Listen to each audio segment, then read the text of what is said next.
Good morning, everyone. Welcome to the May 17th Finance and Audit Committee meeting. I'd like to extend a welcome to some actual citizens this morning. It's always good to see them out, and to all the staff who've come this morning. It's a lengthy agenda. I'd like to recognize we are gathered on the traditional territory of the Snuneymuxw First Nation. Our clerk this morning will be Ms. Sheila Gurry.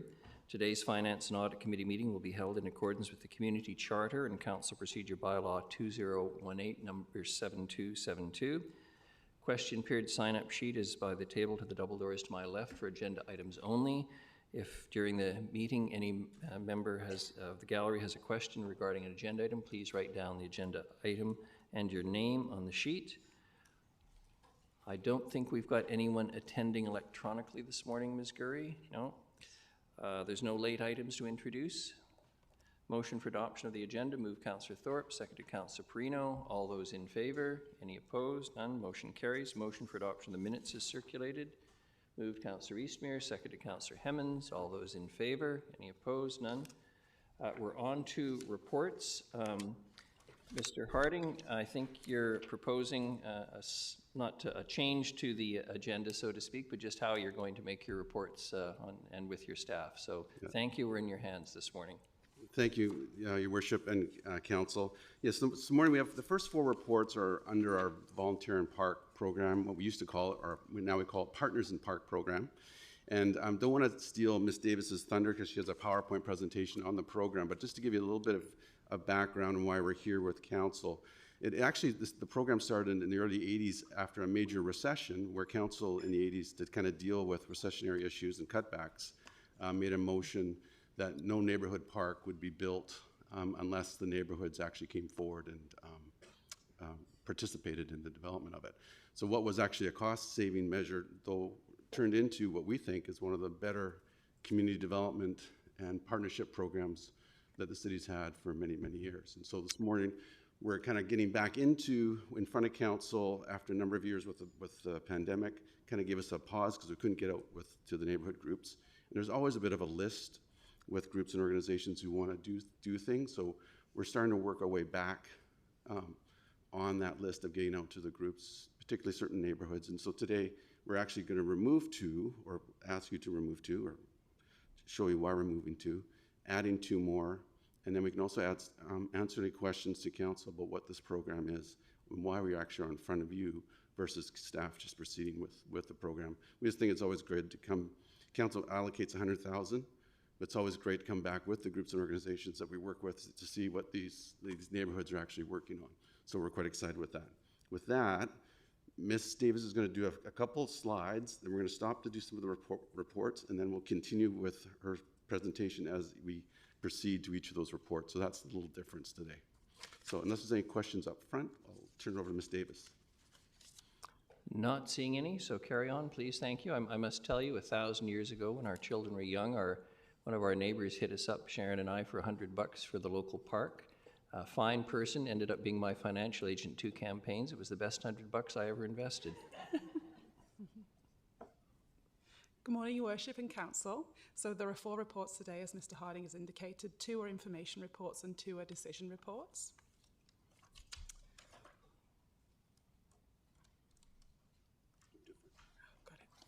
So firstly, for some background on the Partnership in Parks programme, as Richard referred to, it commenced in 1982 as a community development method of developing our green spaces and parks in the city of Nanaimo.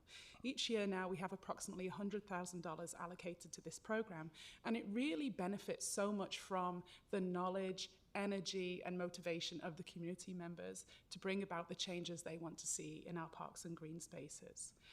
The programs might include and have included in the past formalizing trails, different things like disc golf courses. We are doing a lot of playgrounds and have done in the past as well, but there's no end to things that you can do through this program in our parks. And we are excited to hear from all the community groups and their energies for their things that they like to see in their neighborhood. The programme has continued to expand in many ways, and we are also looking into the potential of the different things that can be done in communities. And I know that in the past you've heard about the potential for partnerships in communities, and that is something that staff continue to look at as well. So there has been an impact of the pandemic, and that is that because of the pandemic, it was difficult for groups to meet, and so there's been a loss of momentum for a couple of groups, and that's something you're going to be hearing about today as well. And then also, the impact of the pandemic on prices might mean that that $100,000 is stretched a little thinner. But with this group, with the way this project works and the way that we collaborate with the community groups in fundraising, I think we're able to pivot and to work to those challenges in some pretty exciting and innovative ways. When we're thinking about trends and partners in parks, one of the things that we've done a lot in the past is new projects, and that's because, you know, we were developing. But one of the things we're hoping to see now is a switch from new to renewal, or at least more renewal.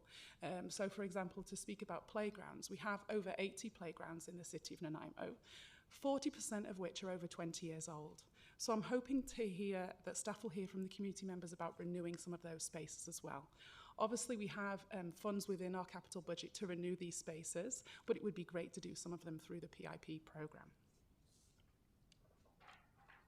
So to speak to some of the previous examples, over the last 30 years, there's over 70 PIP programmes that have been achieved, and many of you council members have been involved in those projects. The most recent one pre-pandemic was Canby Park, and there are also, the most recent ones include Cottle Creek Park, Linley Point Gyro, and Apple Green Park also. So there will be 4 reports today. The first one being a 2018 PIP project, which is a change in scope, and that's at Fern Park. Then a 2019 one, which is a project cancellation. And then today we have 2 new projects for your consideration. That is community gardens at Douglas Island Garden Society and a new potential playground at Harry Whipper Park. So, Your Worship, we may want, if we could, deal with the first information report, which is the Fern Park Partners in Park project update. And if there's any questions in council on that particular one, we'd be pleased to answer. I'm not seeing any questions, and I don't think it's a lack of interest. The reports are pretty thorough, and I think there's general enthusiasm for the program. Councillor Thorpe. Thanks, Your Worship. I'll just comment briefly because I remember this program from 2018 from the Parks and Recreation Commission. And at that time, there were several on-site visits to this location, and I did get a sense then that there wasn't real strong consensus in the neighborhood of what they wanted to see there. So I can quite understand the change in scope in this, and I think it's probably a wise move. Thank you. And that's it, Mr. Harding, on that one. Thank you, Worship. If there's no questions on that one, we'll move over to the Royal Oak Partners in Park cancellation, and Ms. Davis can also add some content to that if council wishes. Councillor Perino. Thank you, Your Worship. Just a question through you to Mr. Harding. So the cancellation of the project, but my understanding is that if they come back, it can be started back up again easily and be considered for the future. So it's not like it's a permanent cancellation. Is that right? That's correct. Just financially, though, we like to take those funds and reallocate them because there's a lot of demand. So rather than just holding those funds, one thing council should know, we don't actually give the groups and organizations any funding, like we don't give them the funds. We hold on to the funds and we distribute the funds, pay for the equipment or materials or such. So the funds are always held with us. So by doing this, it frees up those funds so we can allocate as we're doing today. Yeah, great, thank you.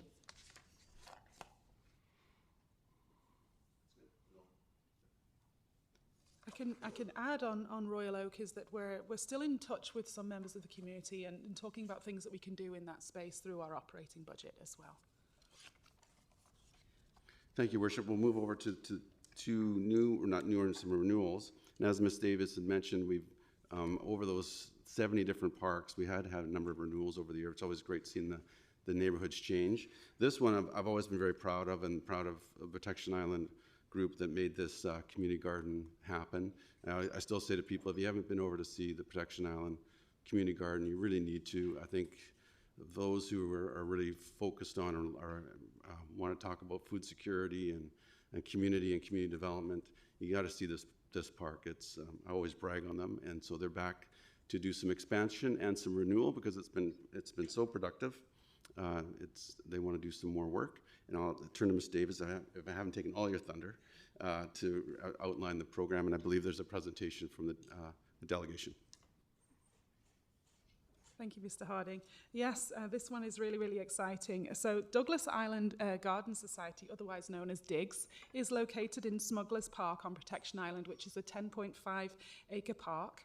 The society was formed in 2007 and has been very, very successful. It's interesting because the garden beds are 50% individual allotments and 50% community beds, which are managed by volunteers. And for learning gardens, and the food is distributed throughout the community. The gardens is also the location of the Douglas Island Little Diggers program, which is where the volunteers teach kids all about food security and how to garden. So along with the allotment beds on the site, there is also a greenhouse. And the group are seeking funds to replace those allotment beds and the greenhouse and make the greenhouse 50% bigger, and also tie in utilities, including electricity and water supply, to the greenhouse. The total project cost is expected to be $40,000, with the group expecting to raise $15,000. And so the request to the Finance and Audit Committee today is that $25,000 are allocated towards this programme. The project is heavily aligned with City Plan with respect to food security, in particular the policy to support community food systems on city-owned land. Thank you very much. We do have a delegation. That's correct.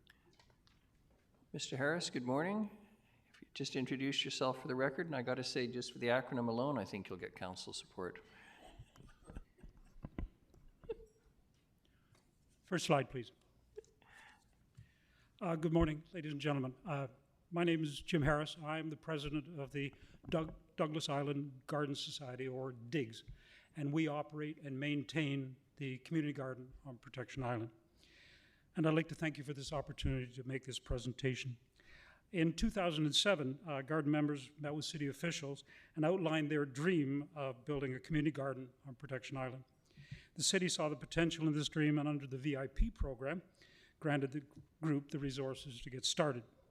Second photo, please. There we are. That's good. As community gardens go, the DIGS garden is small, but it's also unique, as Charlotte mentioned. Half of the garden is given over to a dozen private allotment beds, which you would expect in a community garden. What makes DIGS different from others is that there are 12 communal beds, and these beds are maintained, seeded, watered, and harvested by community gardeners, pardon me, who meet every Saturday, rain or shine, to work, talk, and do all things gardening. The harvest from these beds is shared with islanders on a bench outside the garden.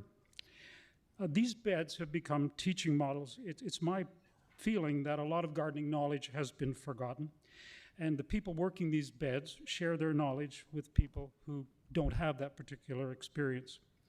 More and more private gardens are popping up all over the island, inspired, I think, by what they see us doing in the community garden. Next, please. Next, please.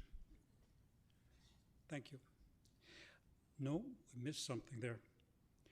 Anyways, young people are also learning about gardening through the Little Diggers program, which is offered every Sunday now throughout the growing season. And I had a picture of some young people. That's it. Could we see that? Nope. That one. Nope. Okay, good. Next photo. Now it's 2023, and I'm back again to ask on behalf of DIGS for your help in realizing more dreams. The 4x4s we use to make our raised beds are rotting and need replacing. They were constructed of cedar, Mr. Go-Go cedar, back in 2007, 2008, and we would like to rebuild these beds with yellow cedar, which lasts for a longer time than the local cedar used to build the original beds. The plan is to rebuild 2 beds a year over the next 10 years. At present lumber prices, that would cost about $1,000 a year. We propose to pay for half, that's $5,000, and hope the city will fund the other half, which would total $5,000 over 10 years. Next photo, please. There we are. Our second proposal concerns the present greenhouse. It measures 12 feet by 20 And it came from the Young Professionals Garden Project Up Island. You may recognize it. It measures 12 feet by 20 or 240 square feet. And we would like to replace it with a similar version, 20 by 30 feet or 600 square feet. The current greenhouse is just too small for our needs. Diggs offers islanders a whole range of bedding plants, shrubs, and small fruits at reasonable prices at our annual plant sale. The present greenhouse cannot cope with the volume produced for that plant sale. Secondly, because it is too small, the gardeners have to do a lot of greenhouse work outside the greenhouse. The volunteers are not getting any younger, and a larger greenhouse means they could work inside a little more comfortably. And more important, the greenhouse has no hydro or water. These services could be added to the new greenhouse and improve the growing program. Next slide, please. The greenhouse manufacturers that we're interested in, called Slip Tube, located in the Lower Mainland, have a good reputation and a model that would suit our needs, shown in the slides. We are requesting from you the cost of the structure, the taxes, the shipping, the engineering, the foundation construction, water and hydro hookup, and permit applications, which amounts to approximately $20,000. In summary, then, we're requesting funding for garden bed upgrades totaling $5,000, and for the cost of a new greenhouse totaling $20,000, for a grand total $25,000. We, in turn, are committed to raising an additional $15,000 to cover our share of bed restoration and other costs associated with the new greenhouse. You have been very generous in the past, and we hope you can help us once again with our dreams for an improved community garden. Thank you very much. Thank you very much. Councillor Gesselbrock and Manley. Thank you, Worship. Thanks for the presentation, and You're welcome. I know it's a very precious thing on the island, the community gardens, and it's been doing a lot of good work. And of course, food security is an area that the city really wants to support and facilitate. Also, too, so is natural restoration, and I know there is a bit of discussion around wetland and potential encroachment of the expansion of the gardens into it, and I'm just curious. Sounds like things have resolved. I'm just curious how that resolved in terms of the oddly conflicting interests that are usually quite aligned. No, what you bring up is interesting because there is a group, part of the community garden membership, that are interested in native plants, and in particular restoration of an area beside the ditch that runs behind our garden, in terms of planting native plants to help with that border stabilizing and so on. Through the efforts of Deborah Beck, our two groups have worked out a boundary. So we have designated, we've agreed that they will have a certain area bordering the ditch in which they can do the restoration. And they also are planning to build a little shade house in there where they can grow seedlings. And the hope is that not only will they restore the bank, but they will promote the idea of native plants among the general community. So people could see camas blooming there and fritillarias and so on, and say, gee, where can I get that? And they would have a supply of these native plants. And we've put down a kind of semi-permanent border line with some 4x4s to show where they're working, where we're working, so we don't cut the grass and destroy any plantations they have. But they seem quite happy with that. And they're starting on this shade house that they're going to build. They've got some material to do that. So thanks to Deborah, who got the two groups together, we've resolved that land use issue. Yeah. Thank you very much.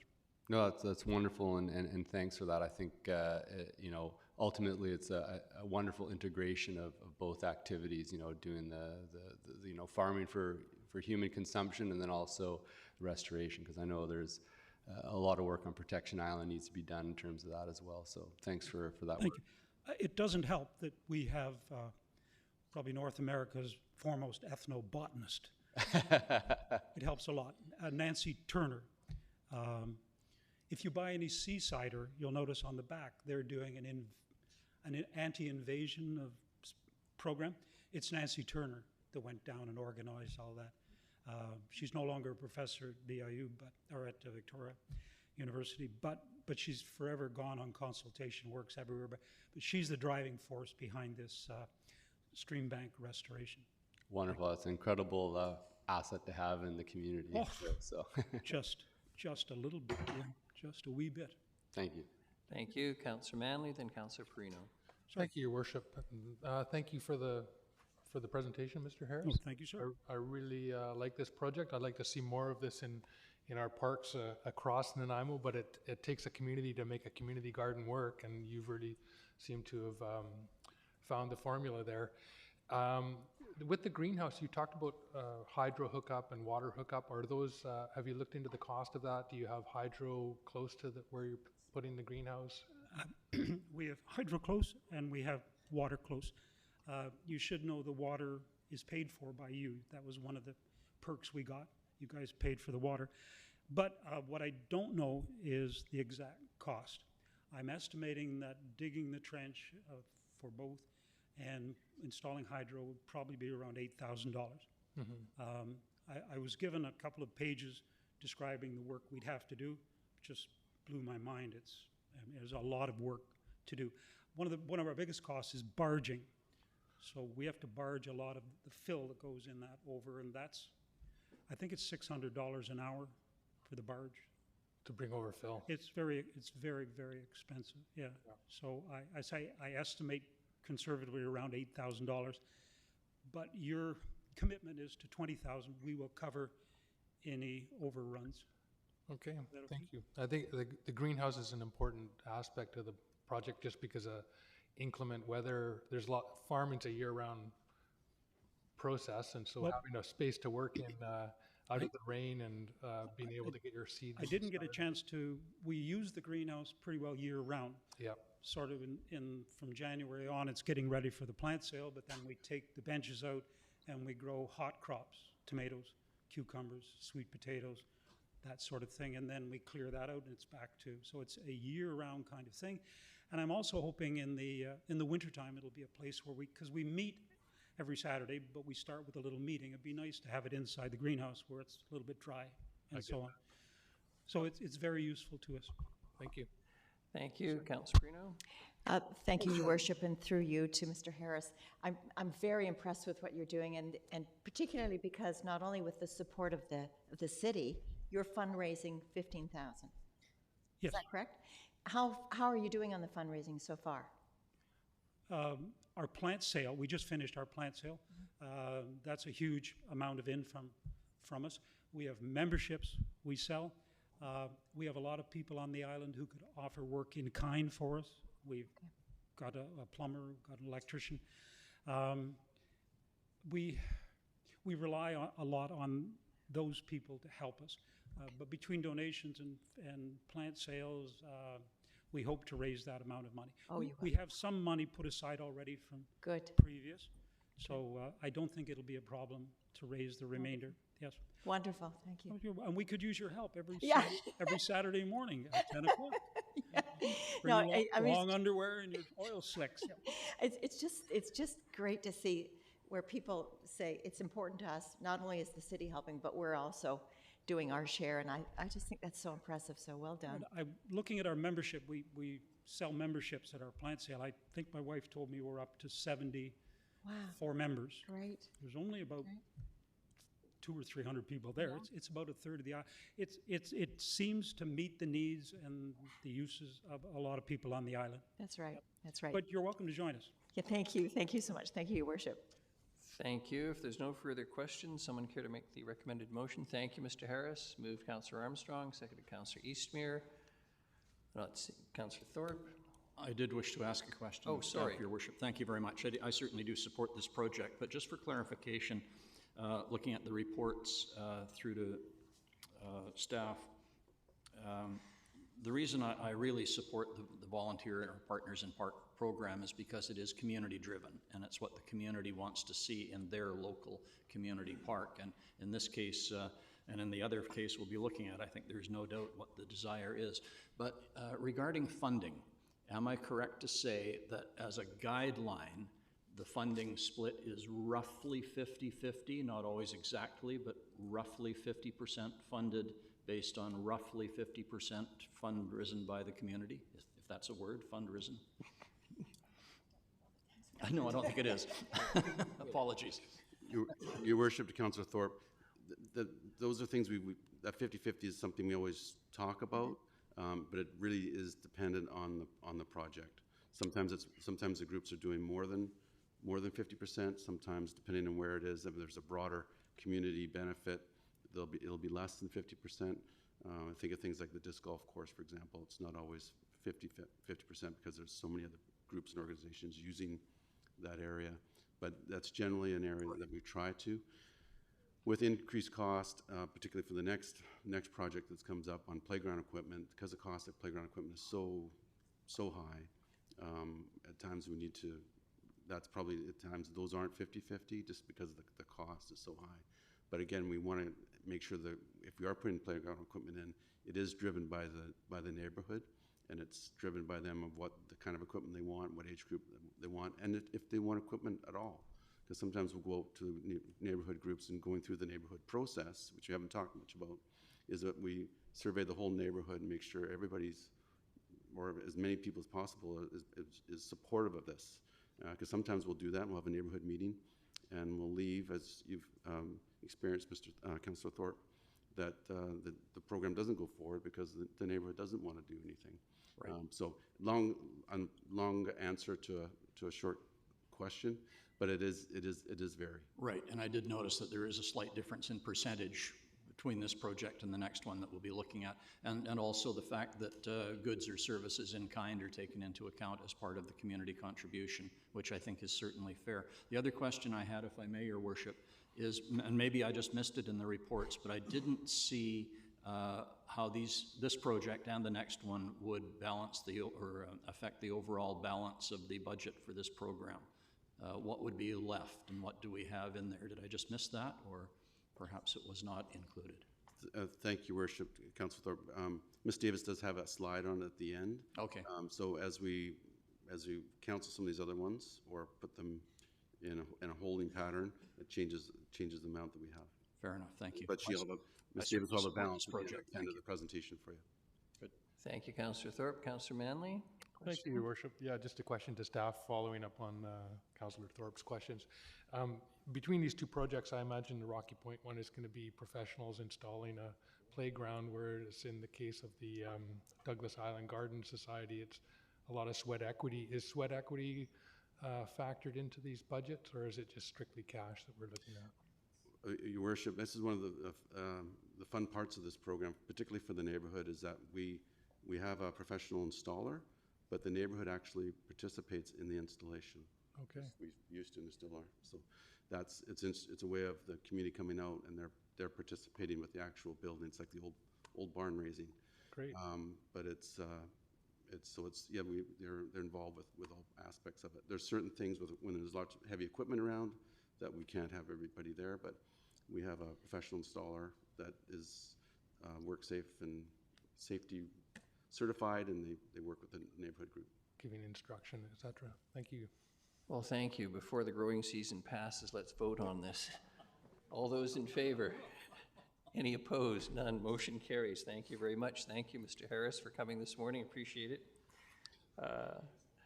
Your Worship, the next one I'll turn right over to Ms. Davies. It's a new program, and it's for the Rocky Point neighborhood. It's for a new playground in that area that doesn't exist. Thank you, Mr. Harding. So the fourth and final report pertains to this new playground, Rocky Point Playground at Harry Whipper Park. Harry Whipper Park is a 6.5-acre sports field located in Hammond Bay. It's zoned PRC2 and was acquired in 1981. So this neighbourhood has experienced an influx of young families over the past few years, and they have have formalised a group known as the Families of Rocky Point, and they have a desire to create an accessible playground for young children in the neighbourhood. Obviously, Frank J. Ney Elementary is proximate to this park. Ms. Davis, if I just may interrupt, I've got to do this call. Sorry, Councillor Gusbrock's going to chair. He's acting mayor.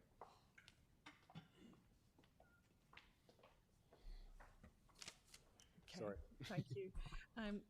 Frank J. Ney Elementary is proximate to this location. However, that playground is not accessible during the school day, and it also is more suitable to older children. So the desire here is something that is close and accessible for the neighbourhood. The other nearest playground is just around 1 kilometre away along a busy road. So after having met with staff about the development of the playground, a location at the end of Renee Place there indicated by the red arrow has been identified. It's a very suitable location for a playground, being located near the existing washroom on a nicely flat pre-graded site. So the estimate, we have worked with them and come up with the following rendering, which has been their selected design. And the estimated total project cost is $130,000. The group expects to fundraise and receive donations in kind up to a value of $80,000. This means that $50,000 is the ask from the PIP unallocated funds from 2023. And as Mr. Harding has said, none of the disbursements are made until that fundraising is complete. So the recommendation today is that the support from the PIP fund is $50,000. Any questions? Yeah. Is there a delegation? Yes, there is. Okay. Yes, unfortunately my partner who's been working on this with me, Amy Armet, couldn't make it, but she prepared this lovely presentation that I will be talking about. So yes, this is the design that we came up with the city. I'll just start by saying I moved to Nanaimo in 2021. I have 2 little girls, 7 and 3. And when we moved here, my littlest was just turning 2. And I noticed that there was really no place for her to play in the community. And so Halloween that year, just like a month or 2 months after we moved, I started canvassing the neighborhood on Halloween, handing out surveys to all the parents with their kids. Hey, does anyone also feel like we need a playground here? And how old are your kids? And that's kind of what started the momentum. I created a Facebook group. We now have 115 members of that group. We've recently formalized as a neighborhood association. And the whole project has just brought the community together in ways that really wasn't happening before. There was no, I don't think, any community feel at all in our neighborhood. Nobody knew anybody. It was just in their silos, in their own homes. But now we're starting to see people applying for small grants, block parties, other things happening that have kind of evolved from this project, which is really amazing. Yeah, and I mean, currently people have to drive to get to a playground that's accessible for younger children. The Frank Ney playground, I actually got kicked off of it with my 3-year-old because we're not allowed to use it during school hours. Even though they know me, I'm the PAC chair at the school. I'm still not allowed to use it with my child. So that's just the policy, right? So anyway, I guess we'll go to the first slide. So we've been doing a lot of community fundraising, many different things. These are just some of the photos from our fundraisers, but one of the ones we did was a community garage sale where people brought, it was actually at our house, brought a bunch of their things that they were finished with, and we sold them, and we made $750. There's my daughter and another neighbor girl doing a lemonade stand, which they also donated the majority of the funds. We let them keep some towards the playground project. We did a bottle drive, raised $450. We did this was the biggest fundraiser, burger and auction night at Piper's Pub, where we raised $2,600, and some of our neighbors who are musicians played live music there for the event, so that was pretty neat. We did holiday caroling, so we just went around and Christmas caroled, and people donated. That was $300 that we raised. We did a sign painting and auction with Naughty Birch Studios. She does sign painting workshops, and that raised $650. We did a Purdy's Easter campaign, which was a $200 fundraiser. And then more recently, fairy seeds. So it was actually eco glitter and wildflower seeds that were sold to the community, and that raised $400. And then we did a GoFundMe just to we were trying to aim for 10,000 as in community fundraising, so that this was our last push to try and get to our 10,000. I think we're short like $400, so we just need to raise another 400 and we will have met our $10,000 community fundraising goal. In addition, we've applied for several grants, one to community co-op, which is $50,000. So we're waiting to hear back from that, which June is when we'll know. And we've also working with Gyro to get their support, so that they have expressed interest, nothing formal yet, but we've asked for 30,000 from Gyro clubs as well. And we have a corporate sponsor as well who is interested in supporting the playground, both in kind and financially. So yeah, that's basically our fundraising that we've done. So our total, okay, $500 short. It was $9,500 for community fundraising, plus all these other grants and things that we're working on. Yeah. Wonderful, thank you. We've got a question here from Councillor Perino. Thank you, Chair. And oh, your mic. thank you so much, Chair. And a question through you. I come from a fundraising world, so I just have to tell you, talk to some of the service clubs, because I know you said Gyro. That's one. There are several, and they love to do children's projects. So I'm just going to leave that thought with you. But the question that I have for you is, this playground is, the word that Ms. Davis used was accessible. Is it accessible for children that may be in a wheelchair or have some, type of apparatus that they need to be able to be mobile? The Friendship Swing is an accessible swing. Yes. So that, yes, that one is. I'm not sure the rest of the playground, maybe not as much, but because we had such limited space, like a lot of the really accessible playground equipment takes up a lot more space. That's right. So what we tried to make it accessible just through the swing. So at least there's something that, yes, children in wheelchairs and they can use. Yeah. Is there anything else to add to that, Ms. Davis? Yes, I can add to that the fall protection is accessible. I'm sorry? The fall protection is wheelchair accessible, and there are other opportunities for boosting around the park if you have upper body mobility. Okay, good. I'm so impressed. You were so good. Thank you so much. Thank you. Not seeing any other speakers, where are we at? Move the recommendation. A second. Moved Councillor Thorpe, seconded Councillor Hemmons. Councillor Hemmons, you want to speak to it? Yeah, just briefly, I just want to say thank you. You moved to the community 2 years ago, and you're doing some serious community organizing and fundraising, and this is awesome, and I love to have you here, so thank you. Thank you. I think our kids go to the same daycare.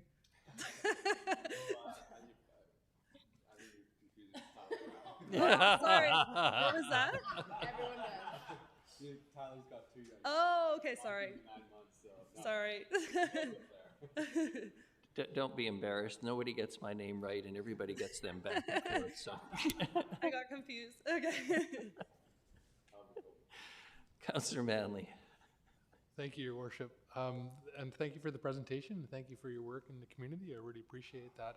I have a quick question for staff just regarding the grants and because it's balanced funding.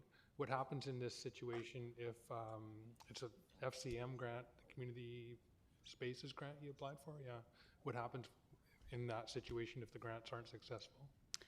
Your Worship, to Councillor Manley, so one of the things that's also beneficial, I'm actually very impressed with the group too, already doing so much fundraising, because a lot of times they can't get a lot of funds until we've earmarked some funds for them. It's a lot easier for groups to go out once they've seen City Council is behind a project.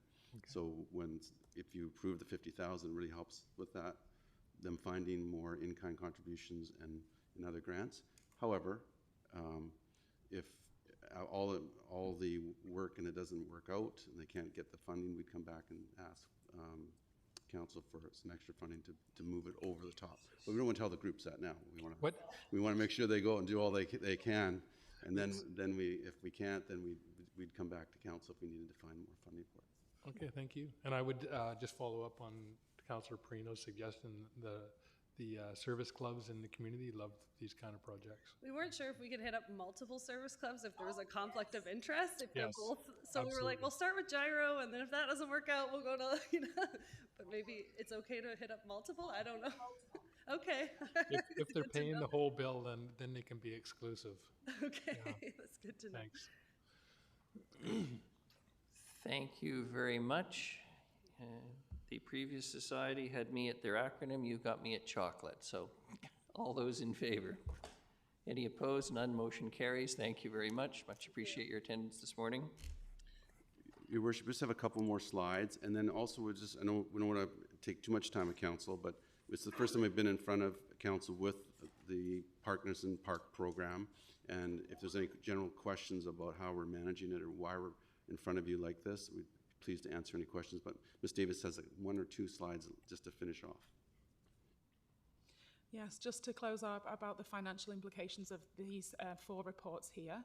The final budgets of each of the programs, each of the projects, Fern Park is $45,000, which will be receiving $17,000 already allocated in 2018, and making use of 28,000 of CACs, 28,000 of CACs in the community. The Royal Oak Park program obviously cancelled. The Diggs project, $40,000, of which $25,000 is coming from the PIP, and Rocky Point, $130,000 final budget. So this is not the final version of my report.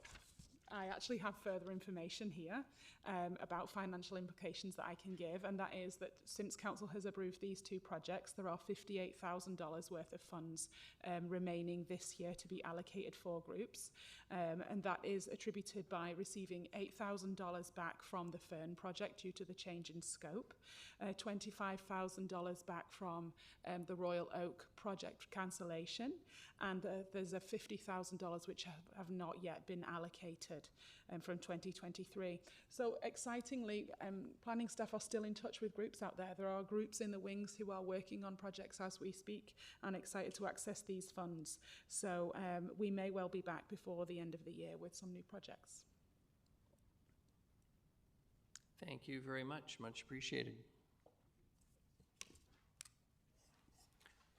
No further questions from anyone? All right, the next item is the 3-year budget and Nanaimo Youth Resiliency Strategy, Building Safer Communities Fund. Sorry, Your Worship, we have one more community development pardon me. Report. So we're bringing this one back. The group tried to do this program last year. Council allocated them some funding. They weren't able to get it off the ground, so they returned the funds from last year. They've revamped the program and are coming back again. Staff support in the financial contribution of $1,600 towards this organization, Nature Nanaimo, for tours in the Buttertubs area. If there's any questions on the program, please answer. I'm not seeing anyone. Would someone care to move the motion? Moved Councillor Thorpe, seconded Councillor Perino. All those in favor? Any opposed? None. Motion carries. Thank you.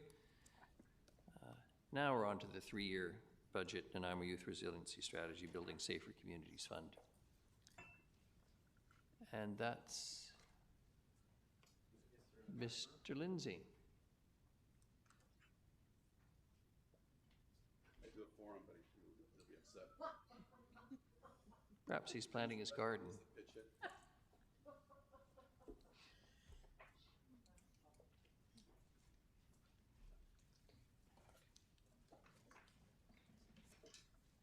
Ms. Wood,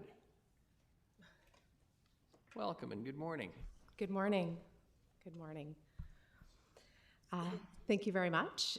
Nice to see everybody this morning. I'm just here to present the report on our 3-year budget allocations through our Building Safer Communities Fund program. And I just want to also take a moment to recognize my colleague, Ms. Deanna Walker, who's the financial analyst that's assigned to this project, and she's able also to answer any questions as well.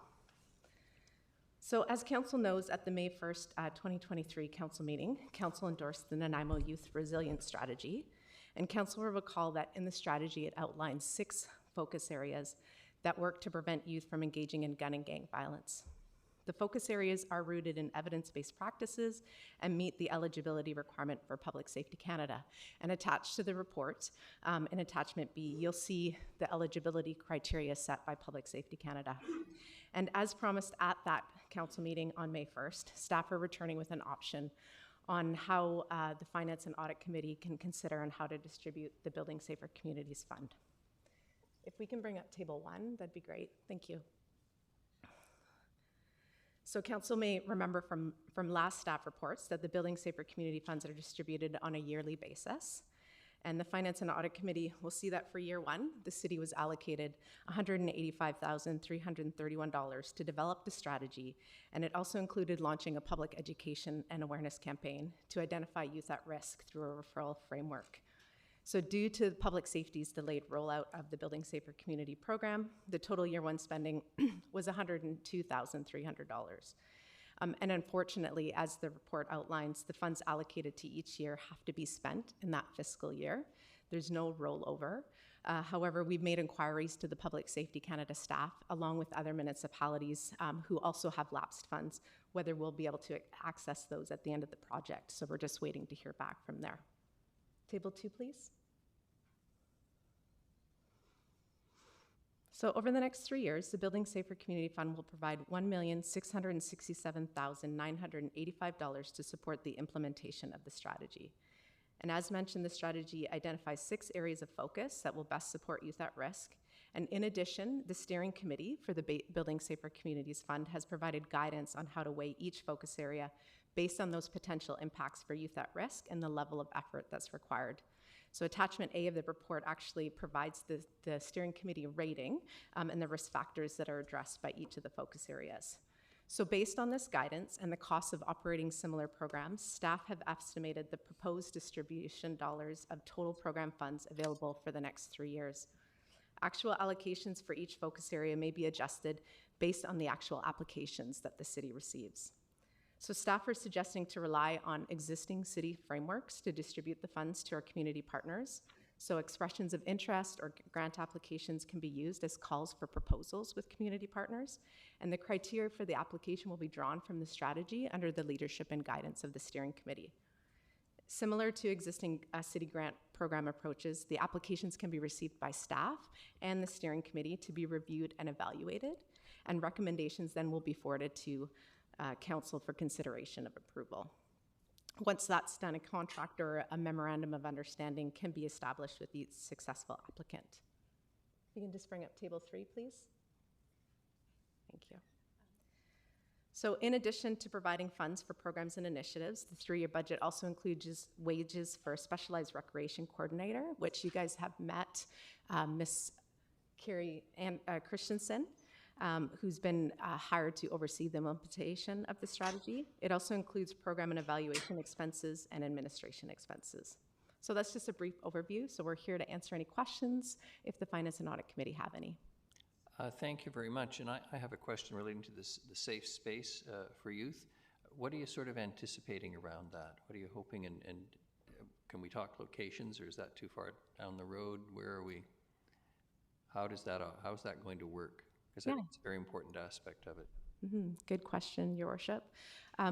We have been working with our steering committee, and what came out of the strategy through the consultations with youth and many of our community partners was to establish safe spaces that youth could go that's low barrier, that was drop-in, not so programmed. So that will kind of look different depending on the neighborhood that it might be in. But some of the elements that are wanting to be included that the steering committee would like to see is, sports and recreation, cultural activities, food. As we know, food is really important to youth, and youth culture at those places.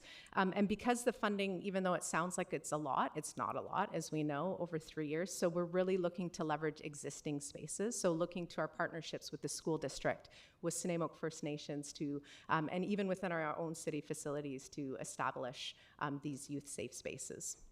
And has the school board and SFN indicated a willingness to participate already? How far are we along the?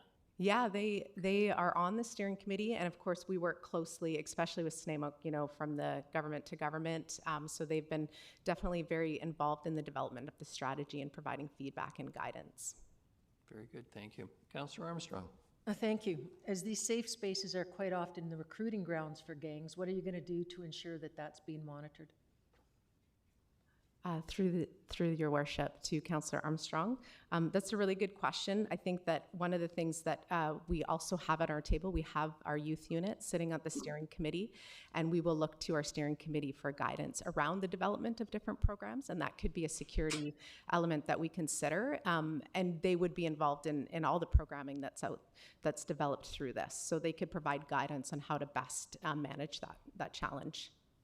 And just to follow up too, have you spoken to actually the gang unit through CFSEU as to the whole plan?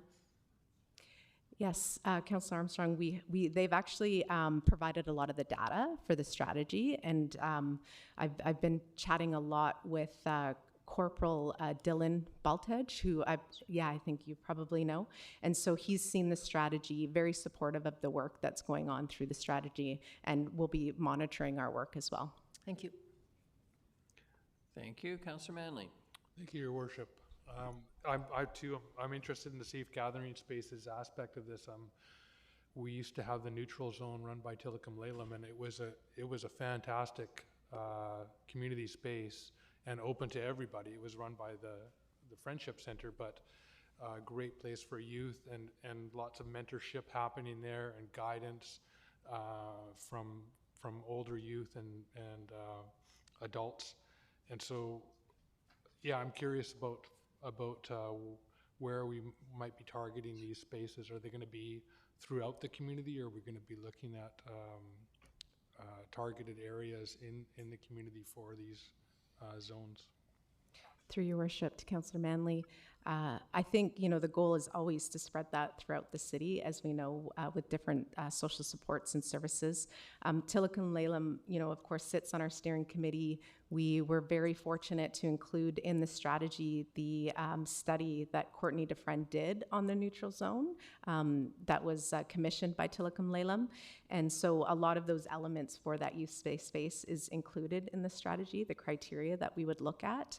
And as we know, with any kind of services that we're trying to set up, space is always a challenge, right? So I think, because of the limited funds, whatever spaces are available, we'll, try to do our best and try to spread that throughout the city as well. Okay, thank you. Thank you.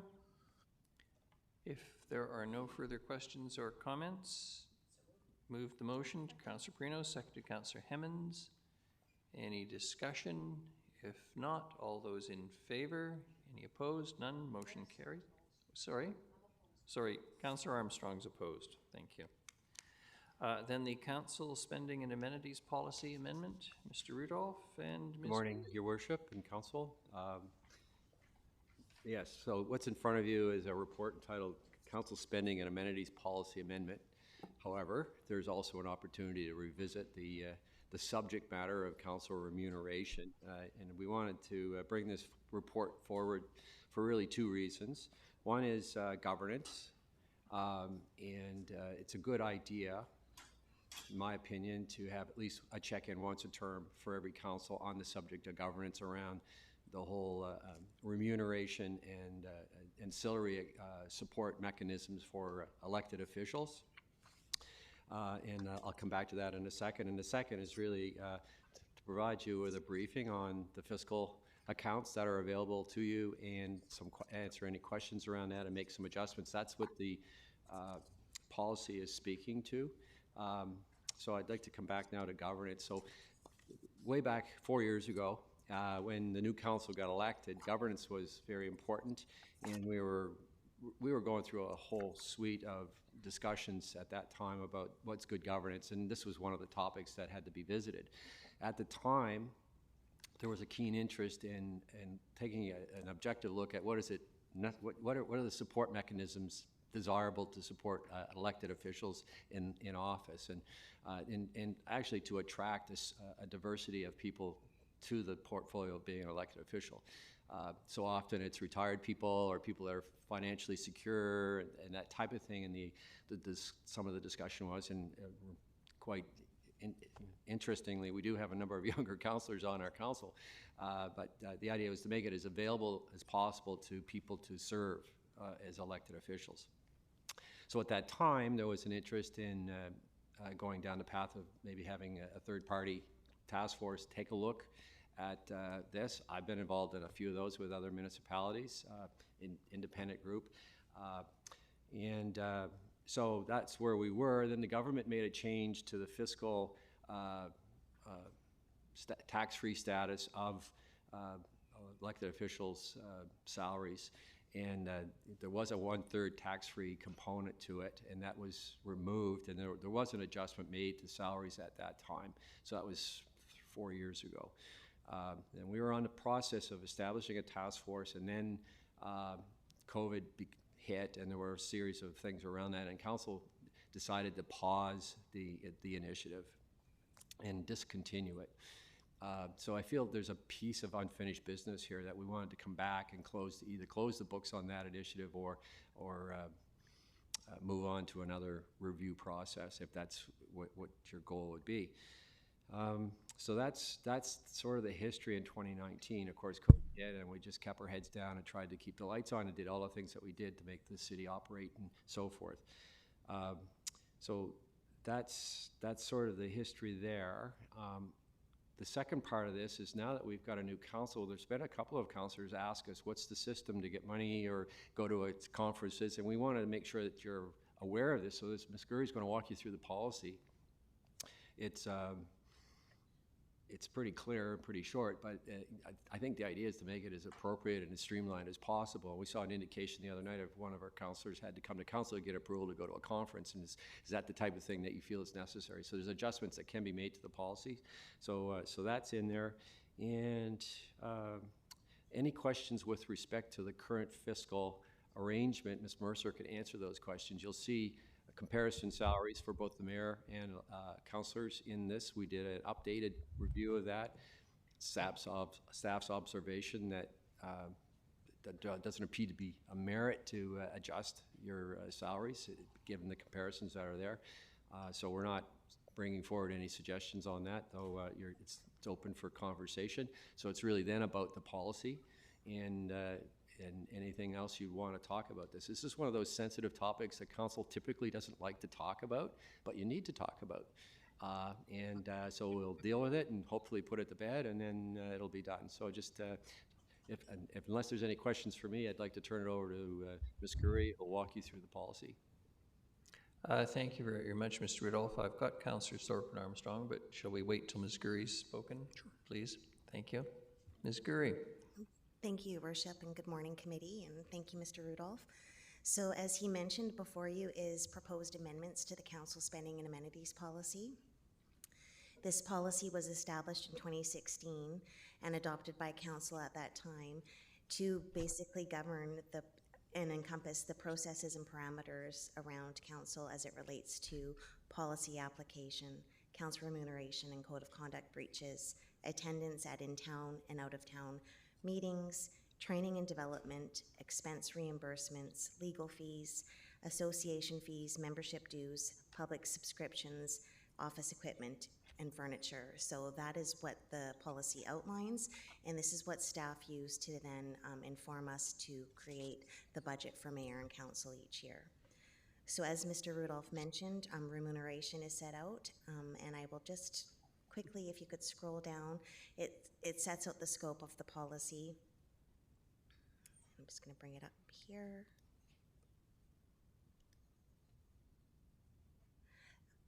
The application of the policy is just below that.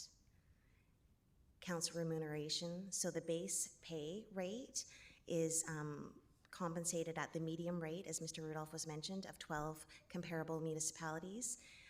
Finance department takes the median of the top 6 and the bottom 6 and sets councils in the middle as per the policy.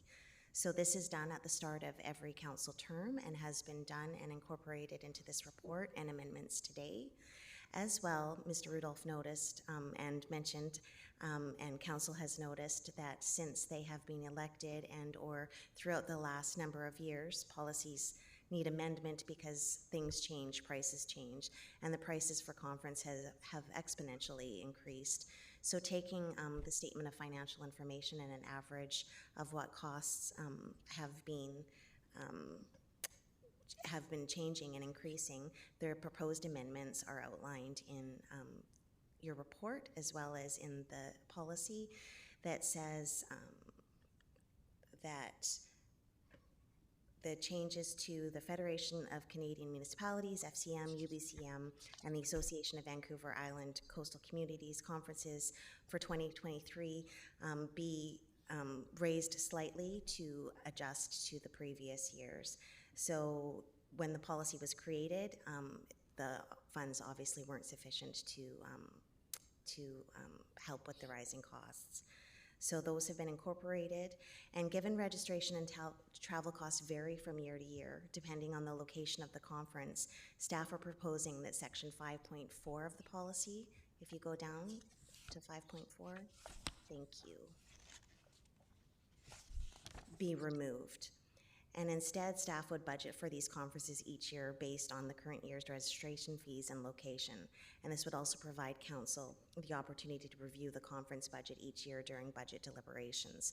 So by removing this, it provides you the opportunity during budget deliberations to adjust it should you deem it necessary. So it provides you future opportunities to work within this policy and adjust the budget accordingly.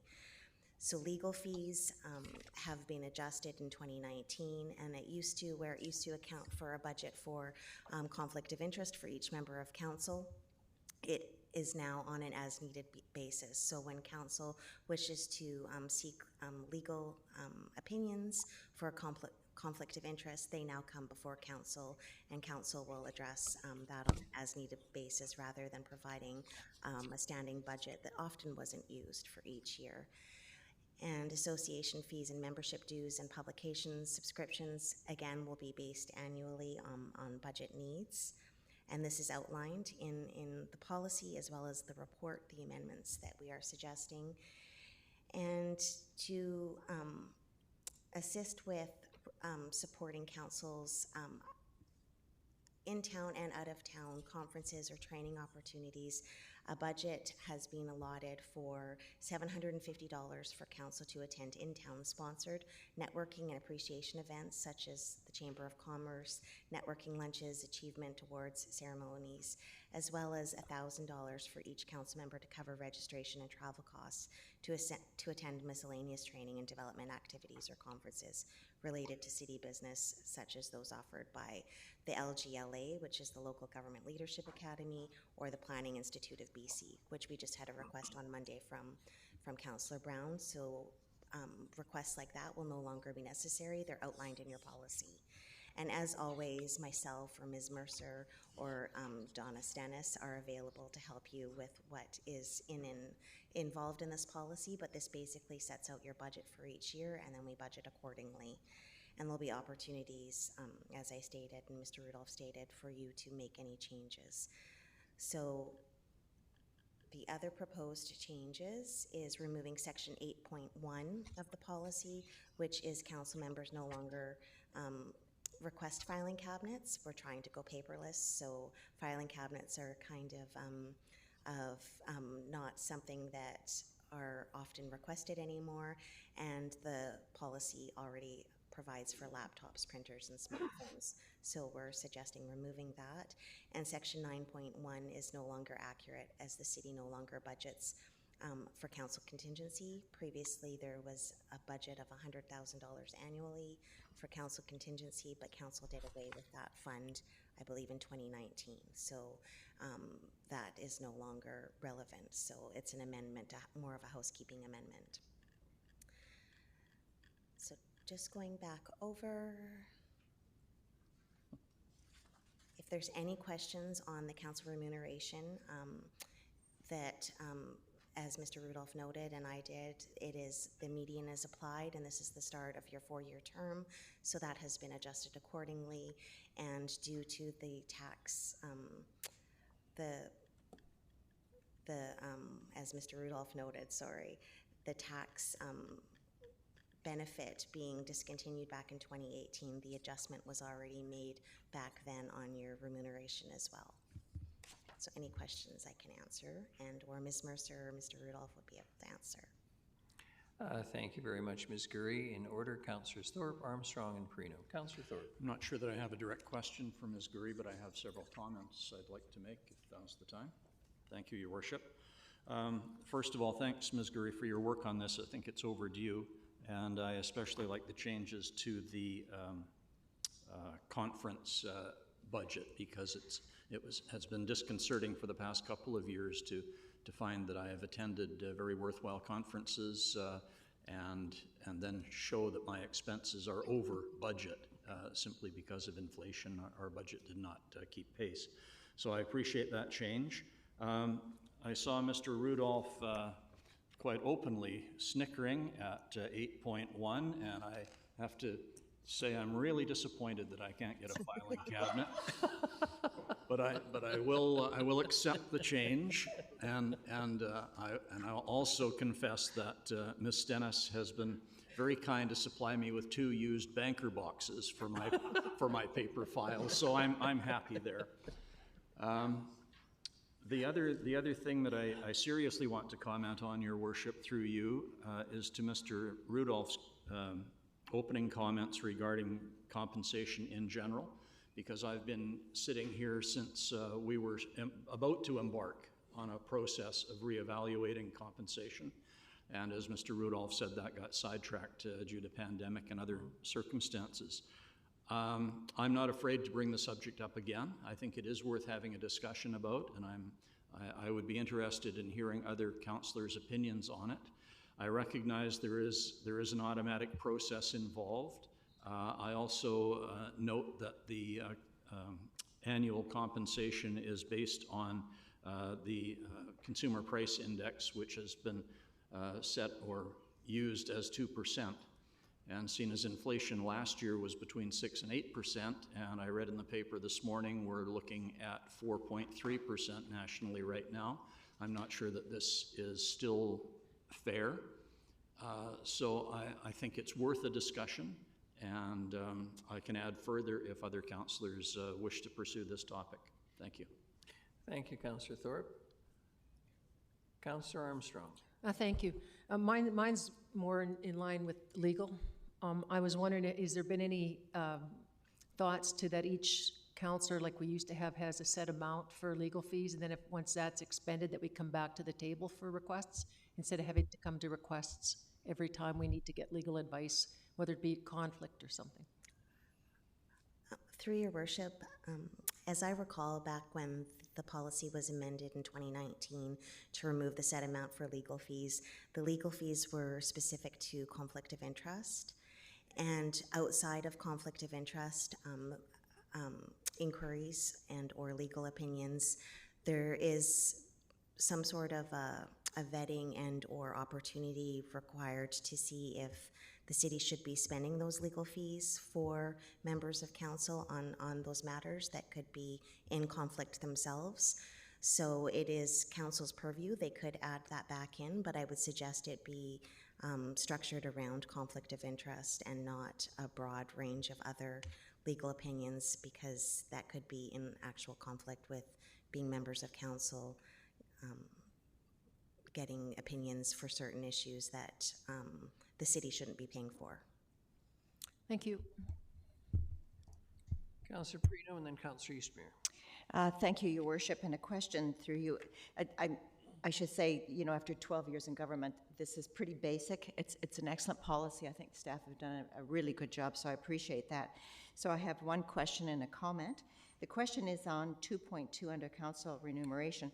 This is different for me. I've never seen where we actually give a percentage, 10% of the mayor's base compensation for the acting mayor. Is that for every acting mayor position as it comes up throughout the year?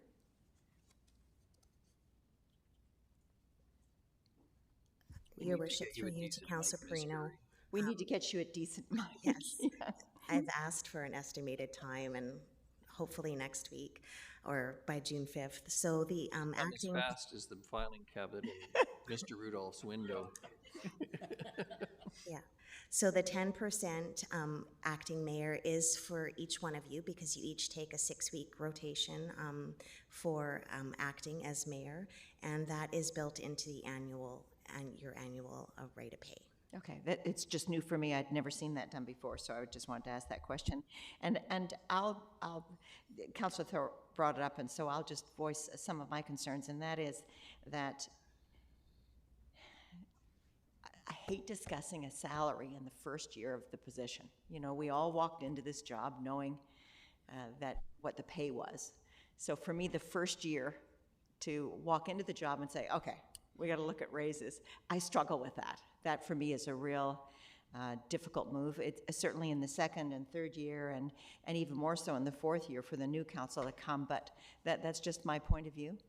So I'll just leave that with you. I just, because it is a role of public service, and I've always believed that, and that's why I ran before, and I realize it is tough for younger people, and we have one of our councillors who does, actually more than one of our councillors who have other jobs, and I know I always worked full-time and was on council. It's tough. It's really tough, but it's what public service is all about. It. So I'll just leave that thought there. Thank you. Thank you, Councillor Perino. Councillor Eastmere. Thank you.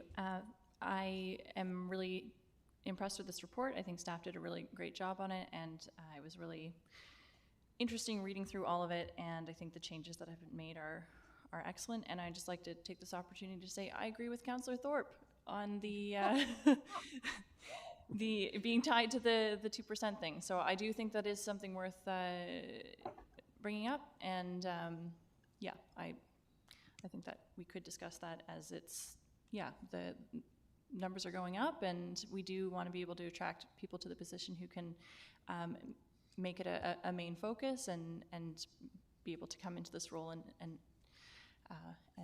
excel. So thank you so much. Thank you very much. Councillor Gesselbrock. Thanks, Your Worship. I'm wondering if it is worthwhile to put in the policy that remuneration gets reviewed like in the last year of the council or the third year, because I do think that this is sort of a thing that has come up, and it is, I don't think anybody goes into this position for the money, and it isn't the greatest to be reviewing it in the first term, because I do think it can send the wrong message. And so I would be interested in moving that we add that just there is every council term there is a review. And maybe there's some discussion around this needs to happen, whether it's better to do it in the third or the fourth term. Yeah, I'm curious about council's thoughts on this, and then maybe we can move something now to have that incorporated. Thank you. Thank you very much, Councillor Armstrong. Yeah, thank you. I agree with Councillor Gesselbrock. I think it's if we were to set the raise or whatever in the fourth year, but have the review in the third year, take that information, and then with that information we could say this is why we're doing this is what we're doing, and many of us may not be running again, so I think the conflict issue for some people won't be as bad, and I think it's more fair that it's done in the fourth year with the report coming around those time frames. I think it's really important to do that review, because with the cost of living going up, you know, I'm fortunate I have a great pension which is indexed, which many people don't have, so it doesn't impact me the same way it would for people here that don't have jobs or can't work jobs because of their commitment to the council. Thank you. Thank you very much, Councillor Thorpe, and then Councillor Manley. Sorry, Ms. Gurry.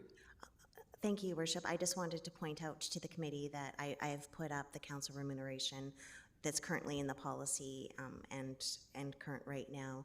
If any of you wished to make a motion, we could base it around what the wording's already in there and maybe change it to say that it says that, where does it say at the beginning? The list of comparable municipalities will be updated at the beginning of each council term. So this is saying the start of your term, and what I'm hearing is possibly the end of your term. You'd like to look at it instead, so that could be a change. And this right now is just looking at the comparable municipalities. There's 6 above, 6 below the city's population, and then council is paid the median, and that starts at the start of the council term, which is what we're doing right now, rather than the end. And then the 2% per year is noted in the third paragraph. So just to be clear, the council remuneration is going to be increased automatically as per the existing policy. Correct, And Your what Worship. I'm hearing from council around the table is, and there's 2 more to speak yet, is the concept that be reviewed so that it takes effect with the new council, whoever that may be. It's talking about your own pay is always the most challenging thing of all. Councillor Thorpe and then Councillor Manley. I don't think Councillor Manley has spoken yet, so if he wishes to. We'll let you go first, Councillor Manley. Well, thank you, Your Worship, and that will allow Councillor Thorpe to wrap things up, I'm sure, with a recommendation. Yes.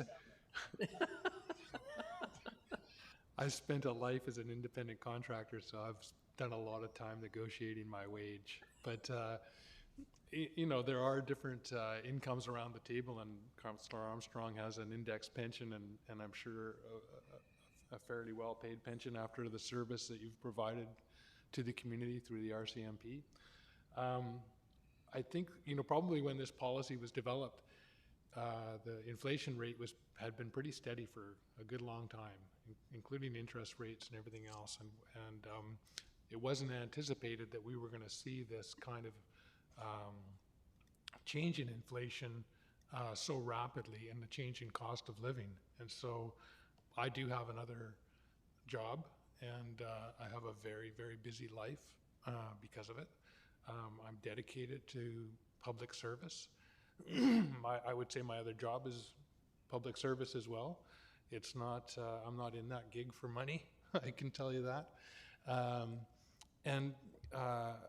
You know, we want to have diversity around the table. So we have some young folks around the table here, and I think that the ability to provide a voice and a perspective, and to be able to have a survival wage while doing it with this current increase in the cost of living. I'm a very fortunate person. I own my own home. Mortgage is getting close to paid off. I'm less stressed and less worried than I'm sure that some other people around this table might be. So I would be interested in seeing what a task force has to say about remuneration, but I will leave it to that. Other than that, I appreciate the report, appreciate the changes that have been made around the expenses. I looked at the expenses for previous councils. I was like, how is it that one councillor went so far over budget and the rest didn't? And it was like, well, they attended conferences and the others didn't. And I think for new councillors, it's important to be going, I'm going to blow the budget this year because AVICC, FCM, and UBCM, I'm going to be over what has been allocated clearly, because the cost of flying and hotels and food and everything else has gone up. So I appreciate those changes. Thank you. Ms. Gurry. Thank you, Worship. Just before you move on, I just want to, this page in your report, page 92 of your agenda, outlines the 2023 remuneration and the 2022 remuneration and the change, the difference, and then that's with the 2% CPI included. So that is effective this year as your first year of your term, the first full year of your term. And then if you go back to the policy to 2.1, Natalie, thank you. The last paragraph, annually, the BC Annual % Consumer Price Index will be applied to mayor and council's base rate of pay. So that's an annual occurrence. So that is something that you might want to look at. Because right now it is, we look at the consumer price index, finance does, but it only goes to a maximum of 2%. So maybe that's what council's kind of. Your Worship, I'd like to get involved in this conversation because that would be a significant adjustment to this, and what council does sets the tone for the organization, so I want to make sure you're mindful of that. If you're of an appetite to want to look at options around the annual adjustment, I would suggest you refer that back to staff, and we'll come back to you with some suggestions on that. The other tone that I'm hearing is perhaps coming back in year 3 of this mandate to revisit this, to see at that time if there's an appetite to have a more comprehensive review, which would set the stage for the next council, which is a common approach. That is more often the approach, that you're setting the stage so everybody knows that going in. So that might be the motion that, another motion that you have is that you, or an indication you'd like to come back in year 3 or 4 of this and revisit it and making sure that it's set up for the next election for, so everybody knows what it is. So I'm just throwing those ideas out there. But to just, for example, adjust to CPI at this time,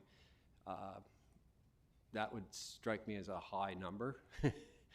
That's trending down, and of course, we're going to also be dealing with labor negotiations and a series of other things this year, and I would suggest that those are not the numbers that will be on the table with staff, so at least at the beginning. So I'm just putting that out there for you. So if there's an appetite to look at this a little more detailed and come back at a later time, we certainly can do that. And certainly if you wish to look at the matter either now or more holistically in year 3 or 4, that's the other piece of this that I think that I'm hearing. Thank you, Mr. Rudolph. Wise words. I'm going to go to Councillor Thorpe now. Thanks, Your Worship, and I'm sorry not to give definite direction, but I'll add a couple of additional thoughts. First of all, the words of Councillor Perino struck home with me, and I totally agree with her that this job at this table is all about public service. And I'm sure nobody got into this for the money. We want to give back to our community, and that's the way it should be. So I totally agree with that. As far as a wholesome or fulsome review of the compensation process, I'm fine with having that happen in year 3 or year 4 of a term. I will, however, point out that that was the intent to be initiated in 2017, 2018, and it did not happen. So in fact, we are at least 1 term behind in having that review. So I point that out for what it's worth. I guess my main sticking point on this is the wording of the Consumer Price Index adjustment to a maximum of 2%, which to me in this day and age, quite frankly, is not realistic.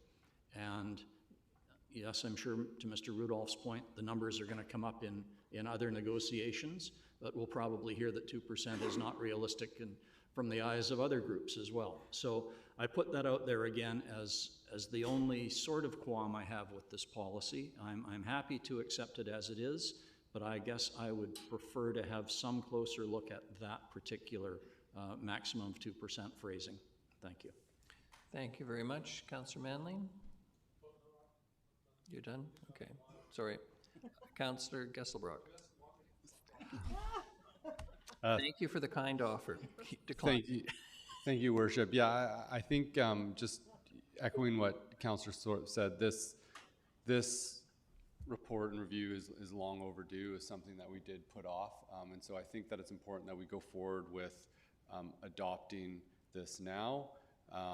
However, I would like to be able to reset the cycle because, you know, for whatever reason with COVID and that, things got pushed, you know, past, we didn't address it last council term, it got pushed into this council term, for us to reset that cycle, to get back on track and have a review as Mr. Rudolph said, in our 3rd year to set up for the next. I think that would be wise. So I'm not sure if that is an adjustment to this policy or if this is something, how do we ensure that this happens?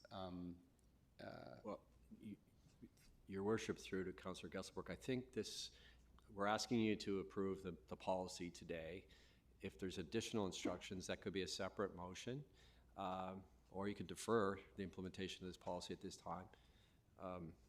So if a motion to say this is to be referred to a future Finance and Audit Committee meeting in year 3 of your term for if you established a task force, it would take a period of time for that group to do that work.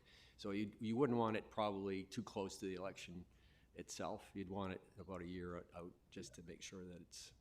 I think given the time that's elapsed since the last review and all that has happened, I think it's important that we adopt this today and then have a subsequent motion for us to review the remuneration policy in the 3rd year of our term. And that doesn't, yeah.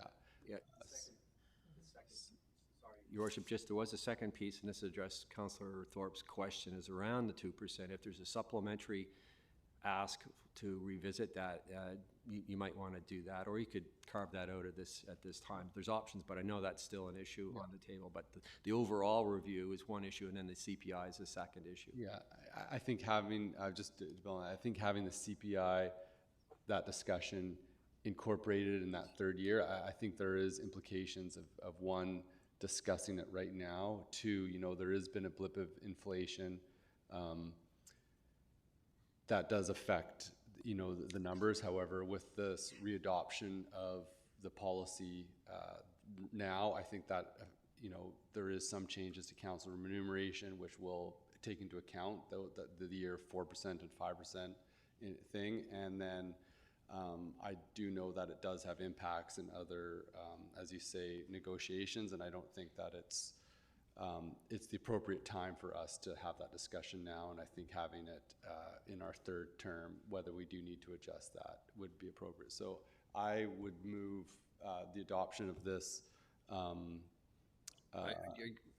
What I suggest is you move the recommended motion. Yeah, the adoption of this, the recommended motion. Second. And seconded, Councillor Armstrong. Any discussion on the motion? Councillor Perino. Thank you, Your Worship. So if I'm just clear, so Councillor Gesselbrock talked about having the council remuneration reviewed in year 3 of our term. So does that go against what we're voting for right at the moment? And what about the percentage of the consumer price index? No, that's not going. So that's not going to. So we're saying the percentage will continue. Okay. And the existing policy, as it stated, will continue. Okay. And then a separate motion to bring this back, the whole question back in year 3 is. Okay. So we're just agreeing to this policy at the moment. Thank you. Yes. Any further discussion? I'm just going to comment on this. I often say to people, having pulled lumber off the B chain, which I'm very proud of, it's the biggest green chain in the province of British Columbia, I know what really, really hard work is all about. I couldn't close my fingers by the end of the shift. And there were people who slave out there in extremely difficult positions who will look at the amount of money that's paid to council members and the mayor and think, gosh, I wish I had that job. And I'm sympathetic to that point of view, but I'm also sympathetic, and having been in politics a while, as Councillor Manley has, and others, and Councillors Thorpe and Armstrong and Perino, it is a very time-consuming position, public office. And some people resist the clarion call of the public events and the necessary reading and all of those things. Not anyone around this table. And so it's always a challenging thing, as Councillor Perino's pointed out, to deal with your own remuneration. You're never going to satisfy the public, and the public doesn't necessarily pay attention. There are still people out there who believe that when council voted to adjust compensation for mayor and council members, because the 1/3 tax-free allowance, which was part of council remuneration, was eliminated by Revenue Canada, think that somehow we all got more money on our paycheck, which we didn't. Essentially what happened is the federal and provincial governments got the city to pay more income tax on our behalf, but nobody got a dime, not 1 red cent. Not a centime, as my friend in the Ledge used to say, not 1 centime more. But people will believe that. I think this is the right decision for council this morning to endorse the recommended motion, and then we can deal with bringing this back with another motion in year 3, as Councillor Thorpe has suggested, because that is the right time to do it. We won't be involved in necessarily even receiving those monies, depending on what the electorate decides to do. And as for the electorate, it obviously can't be that awful, on the other hand, because we certainly seem to get a number of people who want the position. Councillor Eastmere. I think that, I could be mistaken, but I believe what Councillor Thorpe was asking for us to do was to pass the recommended motion, but then to ask for staff to come back to us sooner than in year 3 for options on the 2%, and that would really be my preference as well. Yeah. Well, I'm going to suggest we vote on the motion as it is, and then whoever moves a motion, we can debate that motion, if that's all right. So all those in favor of the current motion? Any opposed? None. Motion carries. It is 10:30. It's time for the break. It'll give everyone a moment to think about, because I suspect we're going to have some discussion on the second motion, given what I'm hearing. Councillor Perino, did you? Sorry. We can do whatever, your worship. I did want to put on a motion that we review the council remuneration in year 3. And that's, And we're there. I don't want, with great respect, I don't want to foreclose the opportunity for a bit of debate on this, given statements by Councillor Eastmere and Councillor Thorpe, and it is 10:30, and I think its staff deserve a break, so we can deal with, So you'll allow me to get put back the to the motion on motion. the floor when we come back? And you can put your motion on the floor when we come back. Bless your heart, thank you. You don't have to bless my heart, it's just process. All right, we're recessed for 10 minutes.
Hey, Tiana. Hey.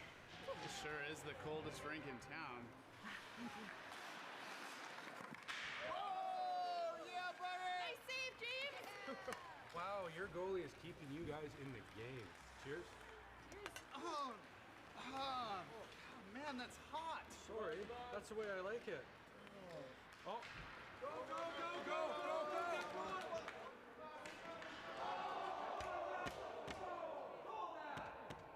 Penalty shot!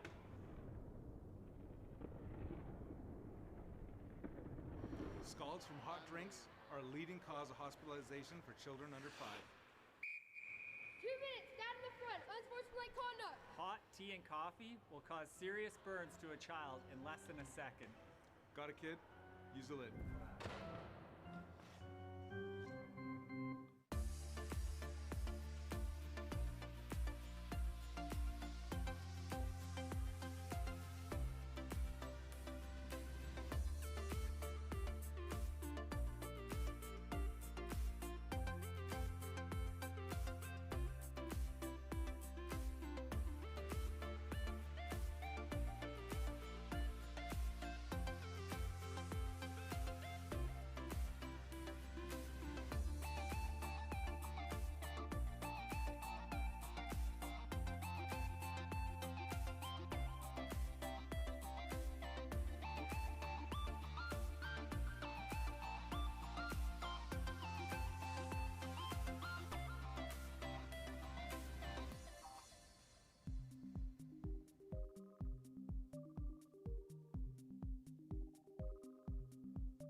This is the 2018 redux of the lighting at Nanaimo's historic bastion. I've had the pleasure of being part of the relighting project on this amazing building in downtown Nanaimo.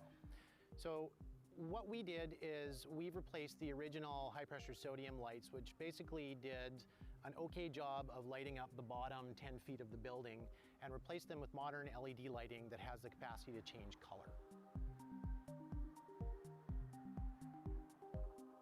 We can run through a number of different colors that we have pre-programmed here in a pink, a purple, a green. Probably my favorite on here is Rainbow Chase for Pride Week. It'll actually run all the way around the building all the time. With this new technology, organizations can now request that the bastion be lit to promote their cause by going to the City Nanaimo website and following the instructions. Go to Your Government, Bastion Lighting Requests, complete the lighting request form, and submit. You will hear from us within a couple days if your request has been approved, and the bastion will be lit in the colors that you have requested. If you have any questions, please contact the Mayor's office at 250-755-4400. So the next time you're in downtown Nanaimo at night, come on and check out the new dynamic lighting at the Bastion.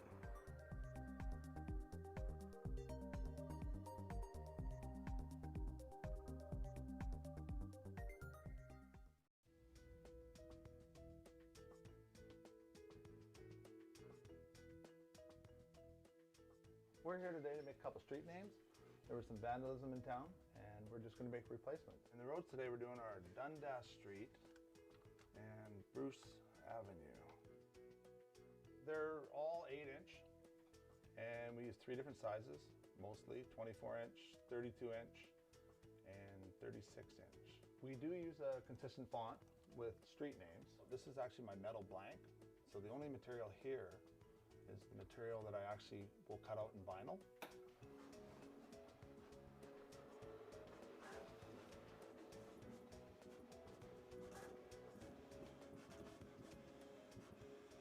From here we have to take out the vinyl that's not needed, which is the outer. So all we want to do is save the inside borders. From here we actually have to put a transfer tape on it. And what this does is it allows us to take the blue vinyl and pull it away from the clear backing that it's on so we can apply it to our aluminum blank. Now that we have our 2 sheeted piece of vinyl, we take our aluminum blank, which has high intensity diamond grade, which you can see behind me. We have all different colors. We have orange, yellow, white, depending on the type of signs. Most of our white signs are regulatory, and the yellow ones are warning signs. And right here, all I'm doing is pushing the transfer tape a little tighter to the vinyl. And then from there, we peel it back, our plastic, which basically leaves us with a big sticker. We put it on the aluminum.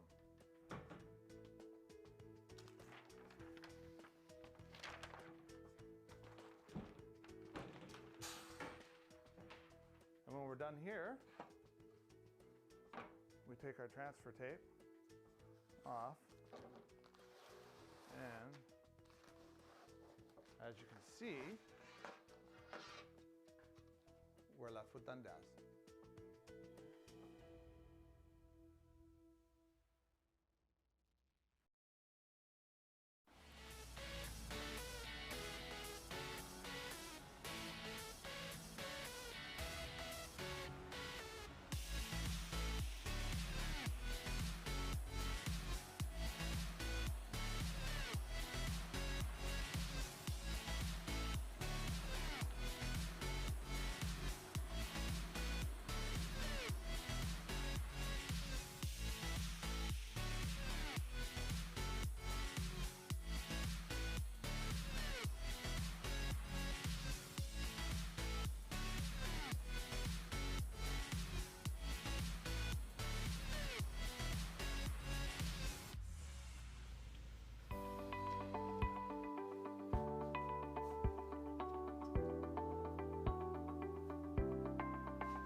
Hey, Tiana. Hey. This sure is the coldest rink in town. Oh, yeah, buddy! Nice save, James! Wow, your goalie is keeping you guys in the game. Cheers. Oh, man, that's hot. Sorry, that's the way I like it. Oh. Go, go, go, go, go, go!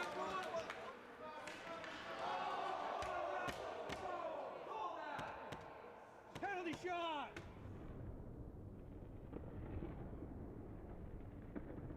Scalds from hot drinks are a leading cause of hospitalization for children under 5. 2 minutes, stand in the front, unsportsmanlike conduct. Hot tea and coffee will cause serious burns to a child in less than a second. Got it, kid? Use the lid.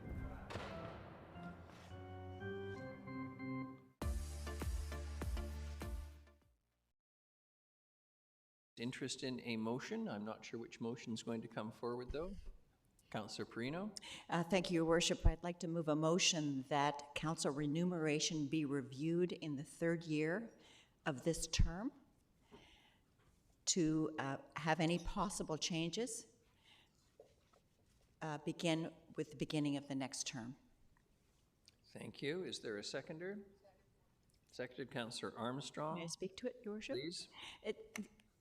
You know, I'm always reminded that 29 people ran for 8 positions on council, and every one of those people were very interested in this role. So the good news is that Nanaimo gets lots of incredible people that put their names forward and they're willing to work. But the toughest part for us out of every decision is council remuneration. So when we discuss this, I think it's very important that we discuss it for the next term. And then it's up to the public to decide who they wish to vote for. And because there may be some of us that return, maybe some of us won't. It's a decision of the electorate at that time. Thank you. Thank you very much. Any further discussion or comment? Pardon me. Seeing none, all those in favor? Any opposed? None. Motion carries. Thank you. Sorry. The next is quarterly purchasing. Sorry. Councillor Thorpe. Thank you, Your Worship. I'd be interested in putting forward another motion on this topic. All right. And that would be a request for a staff review and information at a later date regarding the consumer price index phrasing of up to a maximum of 2%, just to give some further information and review for council's consideration. That's not very good wording for a motion, but that's the intent. Staff's pretty good about interpreting what Yes, they they are. Seconded, Councillor Armstrong. Just to speak to it, Councillor Thorpe? No, I think we've had enough discussion. Thank you. Thank you. Councillor Manley? And I would just like to say that I support this motion, but I'm happy to receive information after negotiations are finished with staff. Okay. Thank you. All those in, Councillor Gasselbrock. No, I appreciate the intent of this. I think that there's other ways to adjust if we do experience, periods where there's higher than expected inflation, and I think that this has been a blip and things are modulating, we hope, and I think this discussion could easily be wrapped up into the remuneration discussion that would happen in the 3rd year. I'm hesitant to have a separate report on this at this moment. Thanks. Any further questions or comments? No? Seeing none, all those in favor of the motion, Councillors Armstrong, Eastmere, Mayor Krogh, Councillor Thorpe, Councillor Manley, and those opposed, Councillors Gesselbrock and Perino. The motion carries. Thank you very much. Anything further on this topic? Seeing none, if not, we're on to quarterly purchasing reports, single and sole source purchases in excess of $250,000 and instances of non-compliance purchases. Ms. Mercer, good morning and welcome. Thank you, Chair. So this information provides the committee with information regarding sole source, single submission purchases, and policy compliance per the city's purchasing policy for the period October 1st to December 31st, 2022. So Appendix 1 outlines your sole and single source purchases, of which in quarter 4 we had 22 at just over $1.1 million. Appendix 2 outlines purchases over $250,000, and we had 4 of those at just under 3.7 million. And there were no instances of non-compliance with the policy for the period ending December 31st. Be happy to take any questions. Thank you very much. Generally speaking, your reports are always so fulsome that we don't have to worry about questions, and I'm not seeing any. Thank you very much. And the next is quarterly purchasing report, single and sole source compliance. It says purchases in excess of 250,000 instances of non-compliance purchases. Second quarter. Right, so this is the first quarter of 2023, so that's January 1st to March 31st. And in the first quarter of this year, we had 24 sole and single source purchases at just over $732,000, and those are outlined in Appendix 1. And Appendix 2 outlines the over $250,000 purchases, and we had 3 at just under $6.4 million. And again, we had no instances of non-compliance with the policy for the period ending March 31st. Thank you very much. Again, not seeing any questions, and it is just a report. Appreciate that. And item J, elimination of school tax credit for industrial properties. Again, Ms. Mercer, the floor is yours. Thank you. So effective for the 2023 property tax year, the province of BC has eliminated the school tax credit it gave to Class 4 properties, which are major industry properties. So eligible properties were previously receiving a 60% credit on the amount of school tax that were levied on their property. So with this change, they will now be required to pay the full school tax levy starting in 2023. So in 2022, the city had 15 properties that were eligible for the school tax credit, and the credits for 2022 totaled $262,756. And therefore, these properties will see a financial impact starting in 2023 and going forward. And so staff wanted to give council advance notice of this, as you may hear from some of these property owners when they receive their property tax notice. Councillor Perino. Thank you, Your Worship, and a question through you to Ms. Mercer. Is it possible for a company industry to ask for an exemption, permissive exemption? No. Through the chair to Councillor Perino, not through the city. Not for this. Okay, thank you. Thank you very much. Seeing no further questions, we're on to item K, sponsorship policy, inventory development and valuation for the city of Nanaimo. We missed one. Oh, sorry, pardon me. Did I say, sorry, yes, I meant K, but it is sponsorship policy, inventory.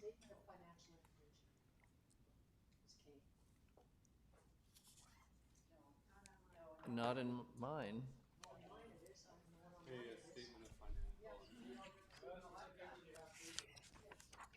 Your Worship, Councillor Armstrong is correct, and there is a mistake on our annotated because it's not on mine either. So you're not wrong, Your Worship, but we are missing a report on this annotated agenda. So we are on to what's on the screen, Your Worship, and it is the 2022 Statement of Financial Information. So my annotated copy is wrong. Is incorrect. So it's Thank you. Yeah, thank you. So we'll go to the 2022 Statement of Financial Information. Ms. Mercer, please. Okay.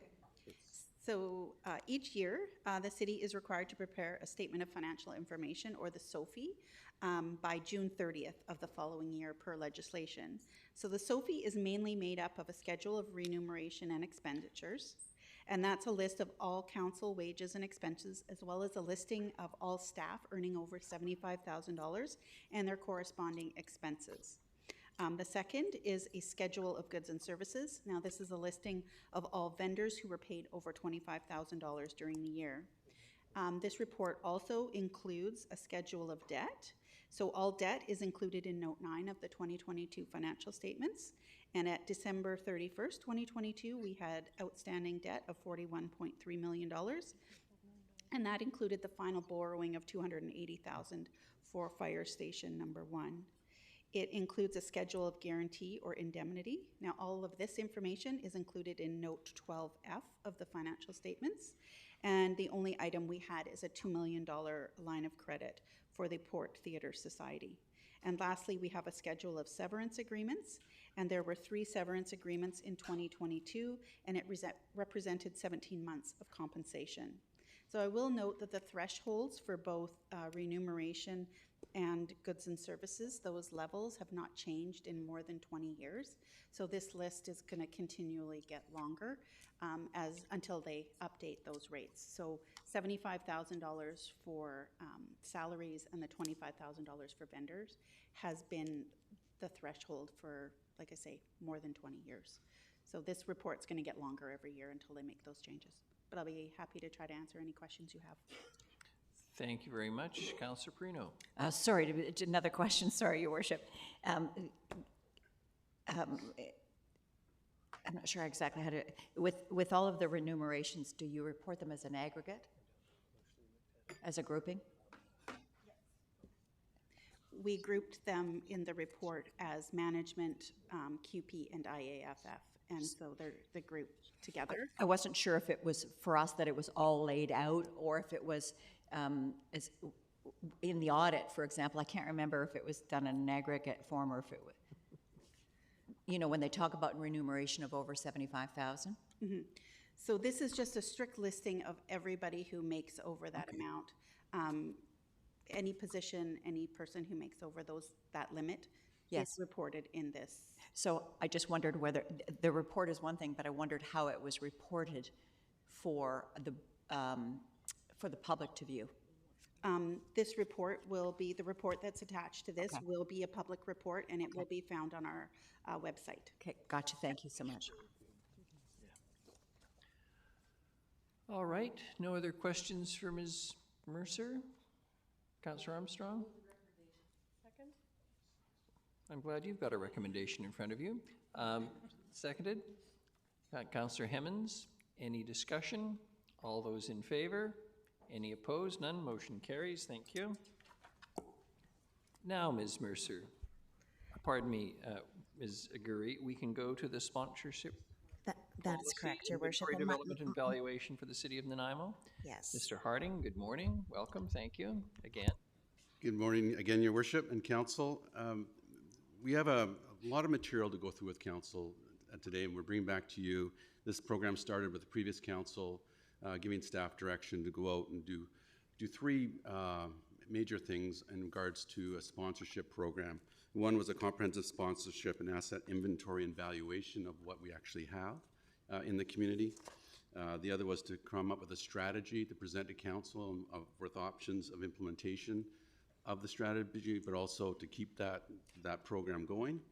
And third, and all 3 are equally important, is a draft sponsorship policy for Council's consideration. So in your package today, you have all 3. Our goal today is to go through. We have the company that worked with us on this program will do a presentation, Mr. Brent Barutz, in a few moments. But I just want to introduce this. Again, we're trying to do all the information. There's a lot to digest. And so digest it today and throughout the next month. And we'll come back to you, ideally, at the next Finance and Audit meeting with some implementation recommendations for Council's consideration. We just thought today, there's a lot of material. It is new in certain areas. And also, once we have it publicly open, we can also just go and reconfirm with some of our stakeholders the direction that we're proposing to go. So unless there's any questions to me right now regarding how this developed and why we're here, I'm going to ask Mr. Brutz to come and do a presentation to Council on overall sponsorship. Thank you very much, Mr. Harding. Not seeing any questions at the present time. Ms. Roots, good morning. Welcome. Morning, Your Worship, Council. Thank you for having me, and thank you for the opportunity to have done this work for the City of Nanaimo. So, I'm just going to start with a little bit of a background control. Thank you very much. So, my name is Brent Berrudes. I am the president and CEO of a company called Partnership Group Sponsorship Specialists. And we are a firm or a company that works with organizations like municipalities, not-for-profits, charities, pro sports, amateur sports, and helps them identify, as Richard said, identify what they might have to sell from a sponsorship marketing perspective, and then determine what the value of those assets are, and then help them to take it to market. And that's the premise of our company, and that was the work that we've done for the city here. So to start with, I'm going to really look at, just to give you a session overview here, I'm going to address the background, what we were hired to do, the outcome of the process, of the inventory asset valuation process. Then I'm going to look at the policy and the strategy recommendations that we've made, and then finally open for questions and discussions. If there is questions, Your Worship, during the session, if somebody wants clarification on something, I'm okay with that. But if it can stay till the end, that would be better. But please don't hold your question till the end if you don't understand something that I'm talking about and I haven't clearly identified it, because then nothing else will make sense either. So, so that's sort of the background on it. As I said, this is the business that we do. We're in the business of helping those organizations to go out and determine those elements.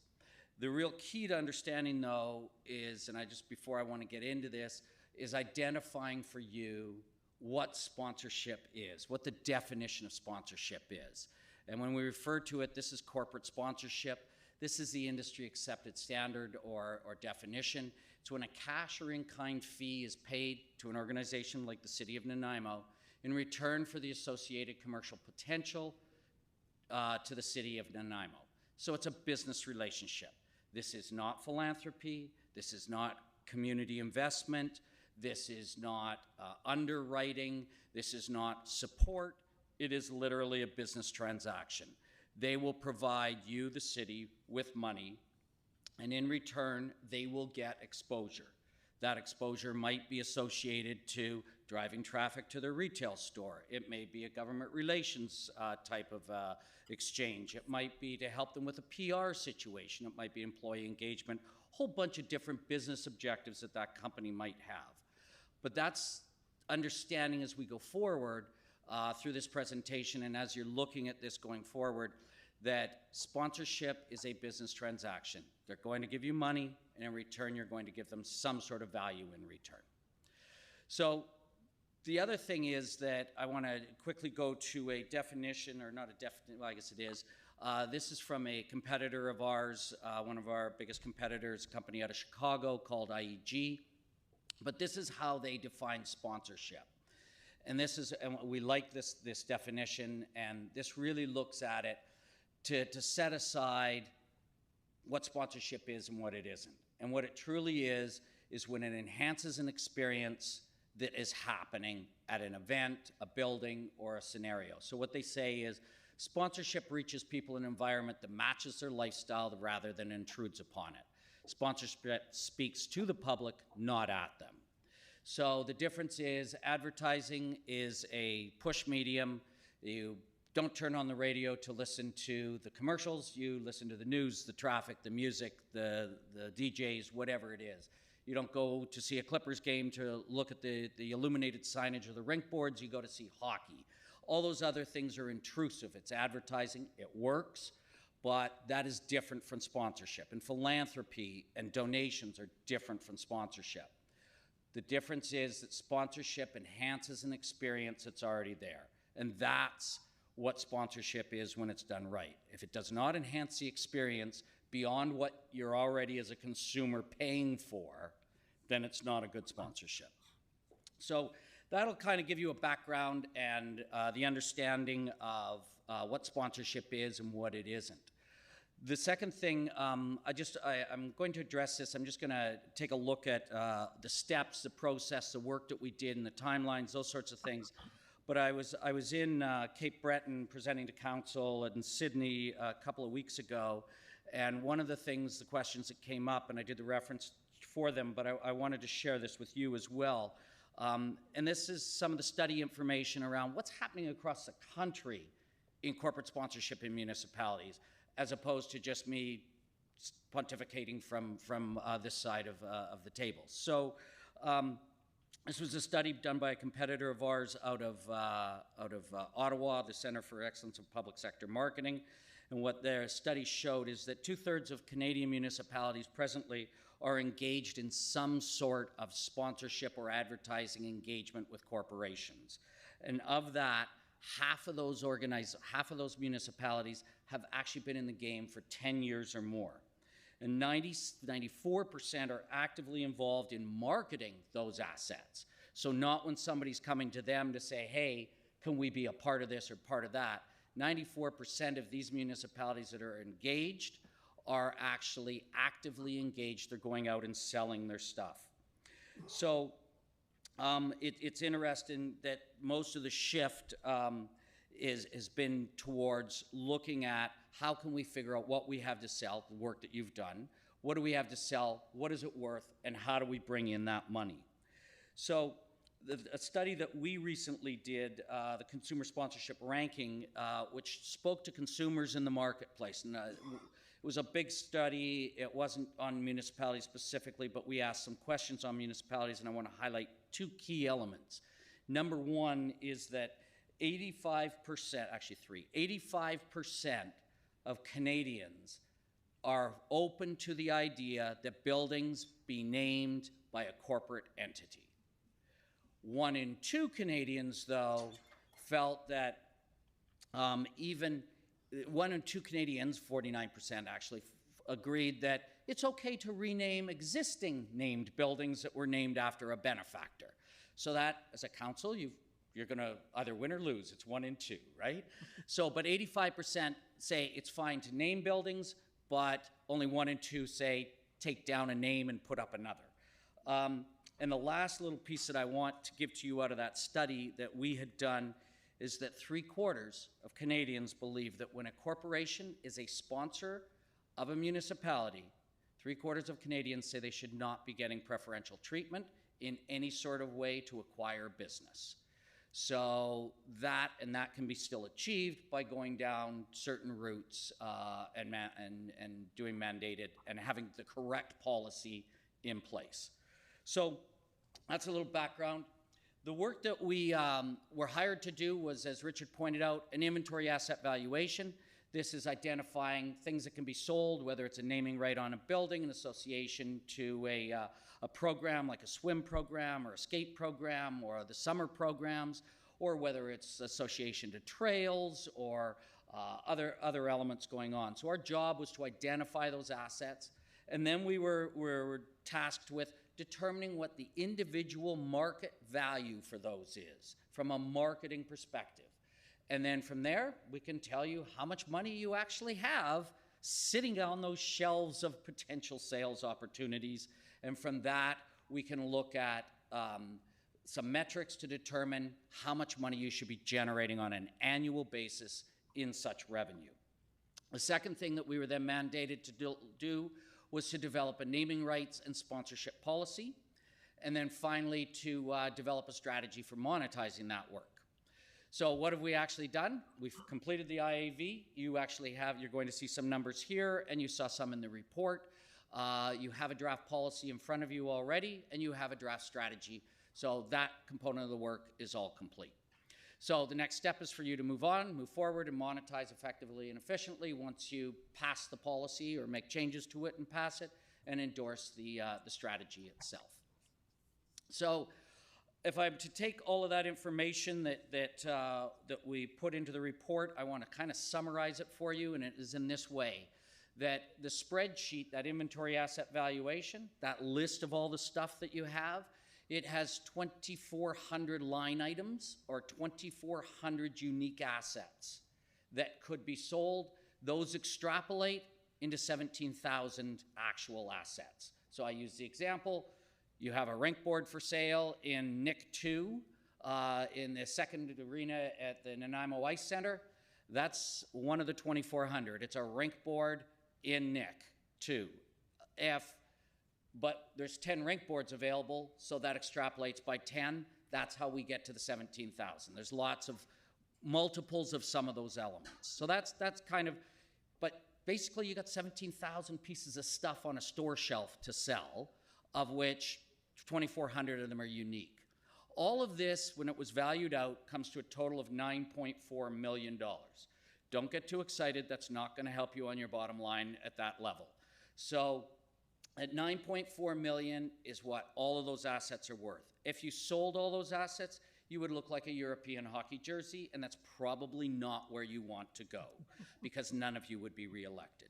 So the end result is, and it won't work for your partners either. So the end result is that this $9.4 million, our job was to figure out realistically, based on clutter factor, the suggested type of sales approach you're going to use, all those sort of things, how much money can you actually generate on an annual basis? And that number is $850,000. This is a conservative look at it. You could probably do a little more than that, but from our perspective, we feel that the number is about 850. It will take you 3 to 4, maybe 5 years to get there, depending on the approach that you use for sales. But ultimately, you'll reach that threshold and you'll be putting another almost $1 million on the bottom line on an annual basis. And then the last thing I'm going to tell you about this and explain it is that of all those 2,400 list of items that are there, every one of them is, what we've done is tiered it. We created a tiering system to say, hey, you know what?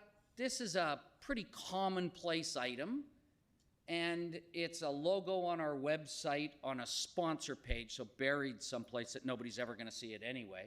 The reality is that you could put hundreds and hundreds and hundreds of logos on that sponsor page if you wanted, and it wouldn't make a difference to you as an organization. It would just scroll. It wouldn't take up too much space, all those sorts of things. So we tier that as what we call a tier 4 product. Anybody can buy that, right? But there are other assets like a name on a building. We want to make sure that if we're going to, or a name like the Shaw Auditorium here, if we're looking at that or any of the features that are inside this building or the naming rights on a building or something like that, that's a tier 1 threshold product. There's a minimum amount of money that they need to be spending to be able to access tier 1 assets. And some of your tier 1 assets are actually not valued really high. It's just that they're really unique. There's only one of them, or there's only 2 of them. And you don't want to put those into packages for $5,000. You want to maximize those opportunities and fit them only into your largest partners. Councillor Gisselbrook has a question. Thanks. You mentioned that, you know, the potential that we could have, you know, conservatively is $850,000, potentially $1 million. But in the first 5 years, there was like the projection of what it was like 300,000 thing for a total of $1 million in the first 5 years. Is that correct? No, you ultimately, by year 5, the column, if you're looking at that document, shows that you should be generating $850,000 in that year. Okay, after that period growth. It's not a cumulative dollar. Your annual revenues could be $850,000. Right. It will take time to get there. So I think we projected a loss in the first year and a break even or close to it in the second. By third year, you're starting to make money, and by fourth year, you're getting up there, and then the fifth year, you're I think in the table it says the fifth year it would be at about 292 net, 292,000, and it says the total over the 5 years was $1 million. Oh, sorry, because in that very, I'm just looking for the document. It's, page. Yeah. So in year 5, your gross revenue is 382,000. Net revenue and loss, your profit is 300,000, right? 292. Yeah.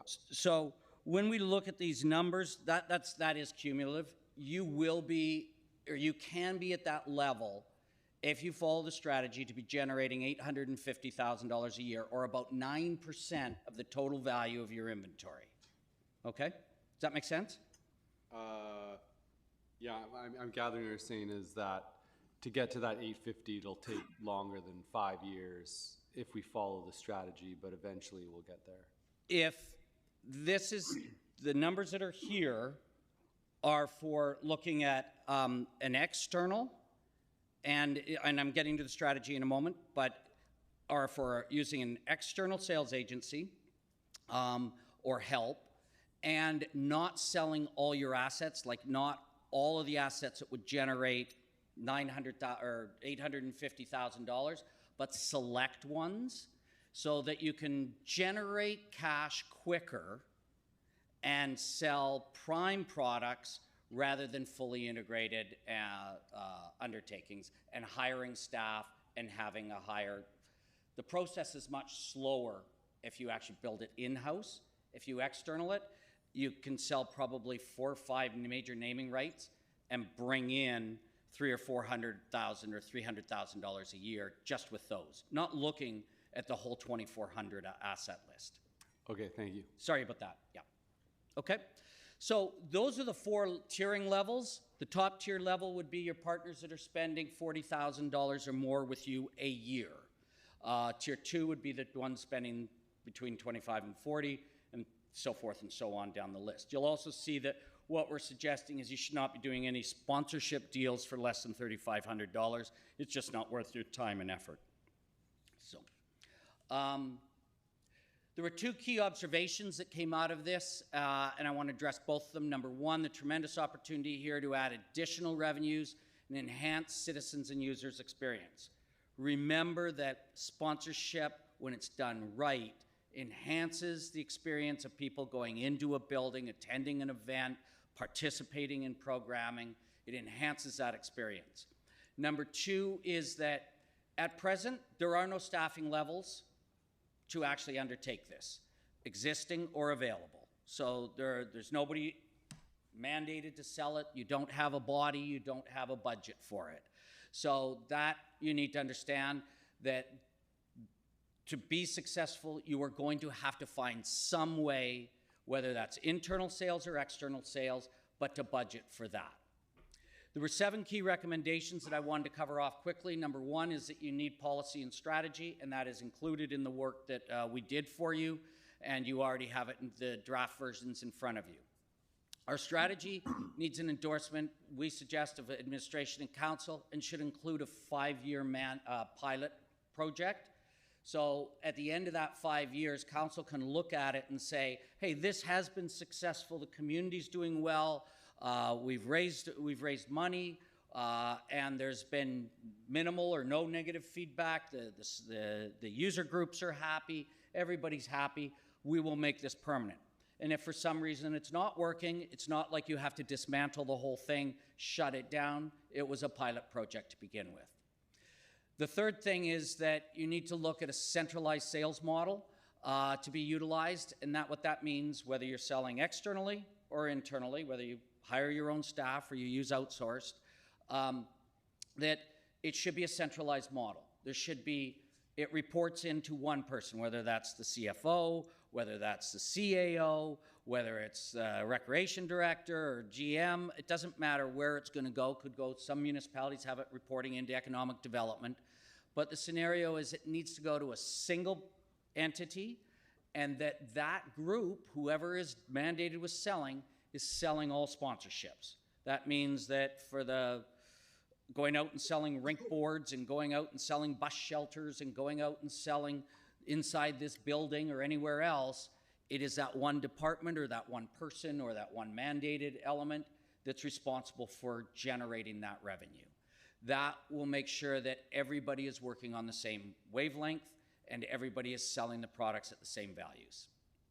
So recommendation number 4, we're recommending that you outsource the sales for key properties, and that will bring in, after 2 to 3 to 5 years, you're going to get bigger dollars, higher tiered partners, using all tier 1 partners hopefully, and end up in a scenario that you have some cash flow in, and at that point in time, you can engage with hiring staff and take it in-house from external.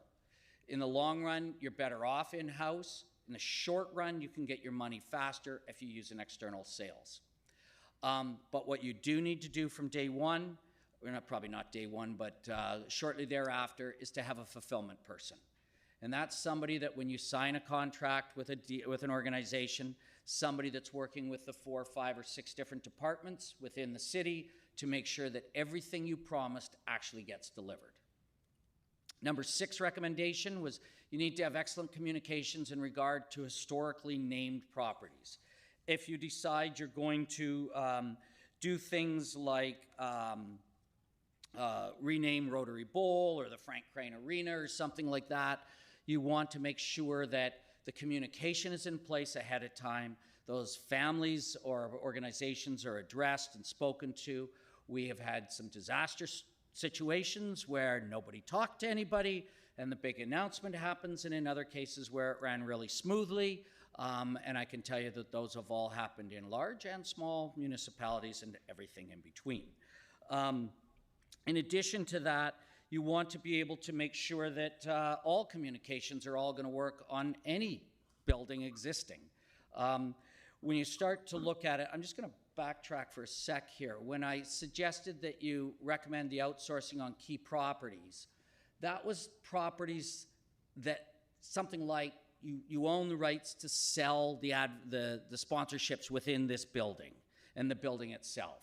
You know, Nick and the Nanaimo Aquatic Center, you take a look at the new sports zone or the stadium district. Those are key features that you own, that you can go out, that are high profile, and that you can probably sell and generate the revenue to get started in this process. So those are the elements, those are the types of organizations or properties that I would encourage that you're looking at for that. Somebody have a question? Yes, Councillor Hemmons, please. Thank you, Your Worship, and apologies for interrupting, but I'm curious. Thank you. You noted that sponsorship is about enhancing the experience. So just foundationally, can you tell me how renaming something like the Aquatic Center enhances the experience, and who are we enhancing the experience for? Sorry, I just didn't catch the last part. Who are we enhancing the experience for? Okay, so let's take Nanaimo Aquatic Center, and let's say Partnership Group is coming up and is going to be a sponsor. The ideal scenario in building that package for us, the city would build a package or a proposal for us. They would have done the due diligence in the process to find out what we're trying to achieve, and we would be looking at what you're trying to achieve and what your goals are and what enhancements are needed. So, for instance, we'll have our goals, you'll address those, but when we're starting to look at it, you're going to build out a program that isn't just going to have a name on a building and that is it, because the value to that is minimal to none. People don't remember the name, they do remember, they'll remember for a period. All statistics show it eventually becomes whitewash, all of those sorts of things. So the element is that maybe the city says to us, hey, you know what, you can put the name on the building, but one of the things we want is we're looking for to have a more open swims that the less fortunate in the community can attend the pool and not have to pay, and I know you have programs to do that, but it could be a free swim like the Lions program. So that might be that, okay, one of the things that we're going to do in the naming of this building is we are, for the term of the 10 years of our contract on the naming right, we are going to pay the city to offer a free swimming every Saturday morning for the marginalized population in some way.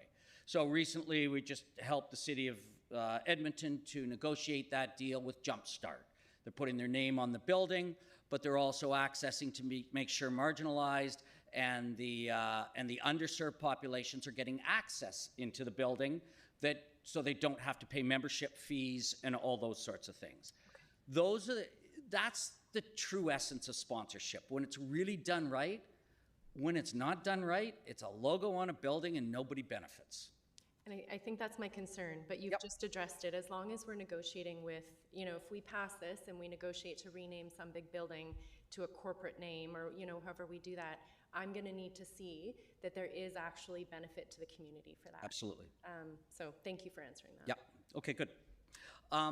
So, as I said, need to have excellent communications. And the last one is you must work in collaboration with your stakeholders, like with VICC, with the conference center, and other stakeholders that are in the community to make sure that they understand that this program is set out to be able to raise money, enhance the community, put more money on the bottom line of the city itself, and ultimately to enhance all of their organizations as well. So that's basically the recommendations, the work that we did. I've got two last areas. One is on the strategy. There are two approaches that we've suggested. One is an internal approach, and one is an external approach. I've already addressed the external.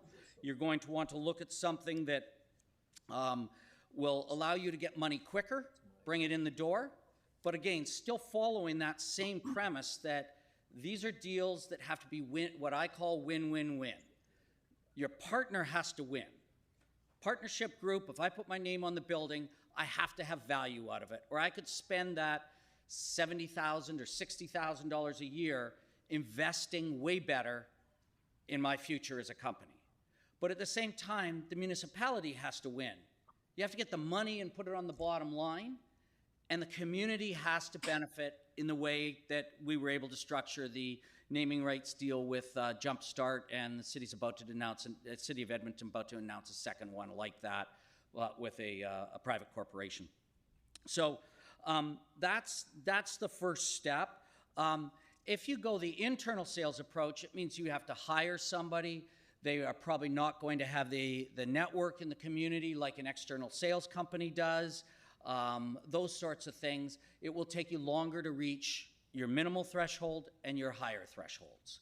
The advantage, though, is they're your employee. They have a relationship with the sponsor, whereas your third party, if they're third-party sales, the relationship is with them. And you then have to develop a relationship with that organization after you've signed the deal.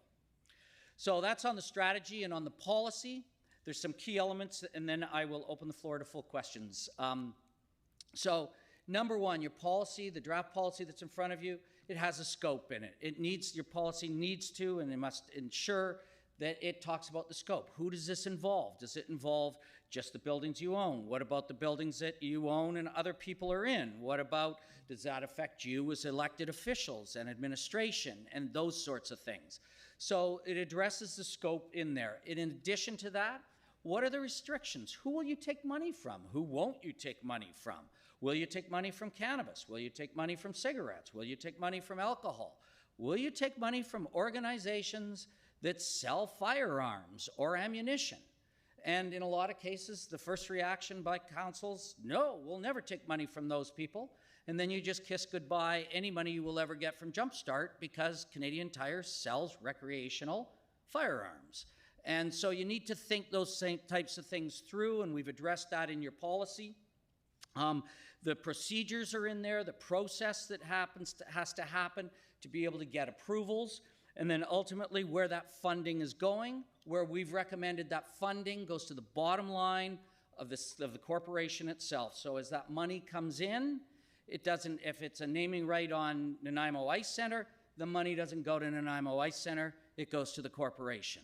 And then it can be divvied up. There can be caveats, there aren't right now, but this might be something that you as council want to look at with administration. There might be, caveats that say, hey, it has to be a certain percentage of that money needs to go to capital projects back to the original where the naming right was, or where the process or where the sponsorship was, those sorts of things. Those can be also addressed in there.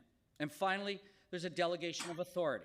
As council, you do not want to be mired into the mix for every single deal about the right to put a logo on a mirror in a washroom at the park. So at the same time, you sure want to have say if they're changing the name of the Frank Crane Arena or the Nanaimo Ice Center, you want to be the final say. So there is a delegation of authority that was set up in your policy that says where council has the final say and where administration and operations have the final say. But you will still have final say on everything from the perspective of the design of the policy. Strong policy means that you can effectively and efficiently run a program like this. And that would be everything that was on my agenda. Any questions? Thank you very much. Questions? Councillor in order, Councillors Prino and Manley. Thank you, Your Worship. I have a couple of questions, and thank you so much for the presentation. And this is work I'm very familiar with. My background is 30 years in philanthropy, so not only was there philanthropy, but there were sponsorships as well as advertising. So I get where you're coming from. So a couple of questions. When a company works with us on a sponsorship, it is still an advertising expense for them to claim, is that correct?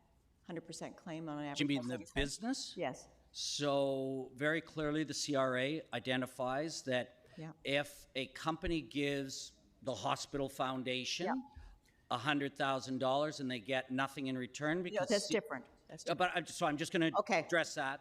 That the philanthropic side, CRA says clearly that if they get nothing in return, so that means no logo, no nothing, other than a charitable tax receipt, then that is a charitable gift.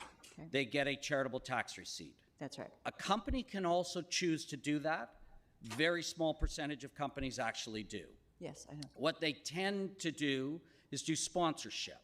So that sponsorship, if my company put a name on a building and it was $60,000 a year, I would get a marketing receipt back that says I spent $60,000 in marketing investment, which means I write that off as an operating expense, has nothing to do with the CRA from a charitable side. I write it off as an operating expense. I make less money because it's a higher operating expense, and the end result is that I pay less taxes. Yes. So. Okay, so that's the question. Just a couple more, Your Worship. So the benefit to the company is very real, which I'm very pleased with. The benefit, obviously, to the community is very real because we receive money that we can maybe put into other projects, other park projects, or building projects, or whatever. Yep. One of my concerns is the naming rights. Most of the naming rights that I've been involved with, and have done hundreds, all went through the province. Would these have to go through the province, which is a huge amount of work? Or are these naming rights simply what the city does? These are your buildings. You have the rights. The province has no say over it. If it is a health foundation, so we do a lot of work for health foundations, AHS, those people, because the Nanaimo Hospital Foundation doesn't own anything. Using that as the example. They don't physically own any building or that they could name. That's owned by the health region or the district. That's right. So the end result is you would have to go through, and we're doing some stuff in Calgary. The Children's Hospital wanted to do a naming right on the building, and AHS, Alberta Health Services, said, nah, yeah, but we'll take the money. You can sell it, but we'll take the money because it's our building. Yes, so what happens in this case of sponsorship? It's the money is yours. No, I'm not talking about the money, I'm talking about the naming. Is there any logistical issues around the naming? No. It's up to the discretion of the city? It's up to the discretion of the city. Okay. Yes. Mr. Hardy. Your Worship, yeah, just to confirm, everything in the program that we're presenting to council is all city assets, city programs. Yes. So it's council's decision, as it is now in any naming of any of our facilities, it's a city council decision. Okay. And solely city council. Okay, that's what I was worried about. Thank you so much. Thank you, Your Worship. Thank you. Councillor Manley. Thank you, Your Worship. Yeah, so I'm just poking through the draft policy and had some questions about that. I appreciate there's a value-centric assessment and ethical scan, and then restrictions in 5.3. One of the things that's not in there is gaming, and I'd hate to see the Frank Crane Arena named for a sports betting corporation. We're tying it to 5.2.12 to Canadian advertising standards, but Canadian advertising standards do change, and we're seeing a real backlash with sports betting right now just because of the amount of advertising in hockey games. 5.27 political ads. I don't know if I'd be enthusiastic about that. Like this, it's 5.28 says it's not an endorsement, but anytime we're doing something, we're putting a name on. We're going to advertise on our website candidates for the mayor and council. It seems a bit like one of those things we should just leave off. And then in terms of restrictions as well, there's a lot of products out there that cause obesity, diabetes, a whole range of different illnesses. And I would hate to see, a facility that's meant for health, for encouraging youth to live healthy lifestyles, sponsored by a company that, provides zero benefit, zero nutritional value, high calories, high sugar, caffeine content, etc., sponsoring one of our facilities that's really there to keep the population healthy. I think it's counterproductive, and whether we like it or not, what we do for sponsorship and what we do for advertising reflects the city. So, it's not an endorsement, but in fact, it is a type of endorsement. So, those are the kind of caveats I would want to have around sponsorship. Those are my concerns. Thank you. Thank you, Councillor Gesselbrock. Thanks, Your Worship. I'll speak more to the larger program after, but just a specific question. Did the partnership group provide recommendation on that policy? Was the policy that's written up? Okay, the question we wrote the policy. Okay, perfect. Yeah, one question I just had on the policy. Draft policy. The draft policy, yeah. In the draft policy, it said, I was just curious the rationale behind that we'd approve any sponsorship which involves any contract over $40,000 per year, or any sponsorship which involves the naming or renaming of a city asset in excess of the annual investment over $40,000. So I think that's on the, I don't have it in front of me, but I think that's on the delegation of authority section. Is that correct? So what it's saying is that council, administration can never go out and sell a building, a naming right on a building that's being renamed, I think that's what it says, without council's approval. And any deals that are over $40,000 a year, so if it's a 10-year deal and it's $35,000, council doesn't need to be part of that.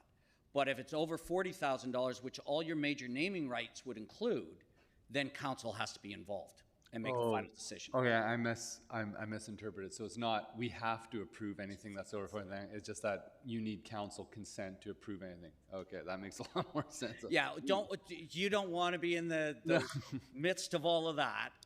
But ultimately, it could come back, and council's had, you have the ear of the community, right?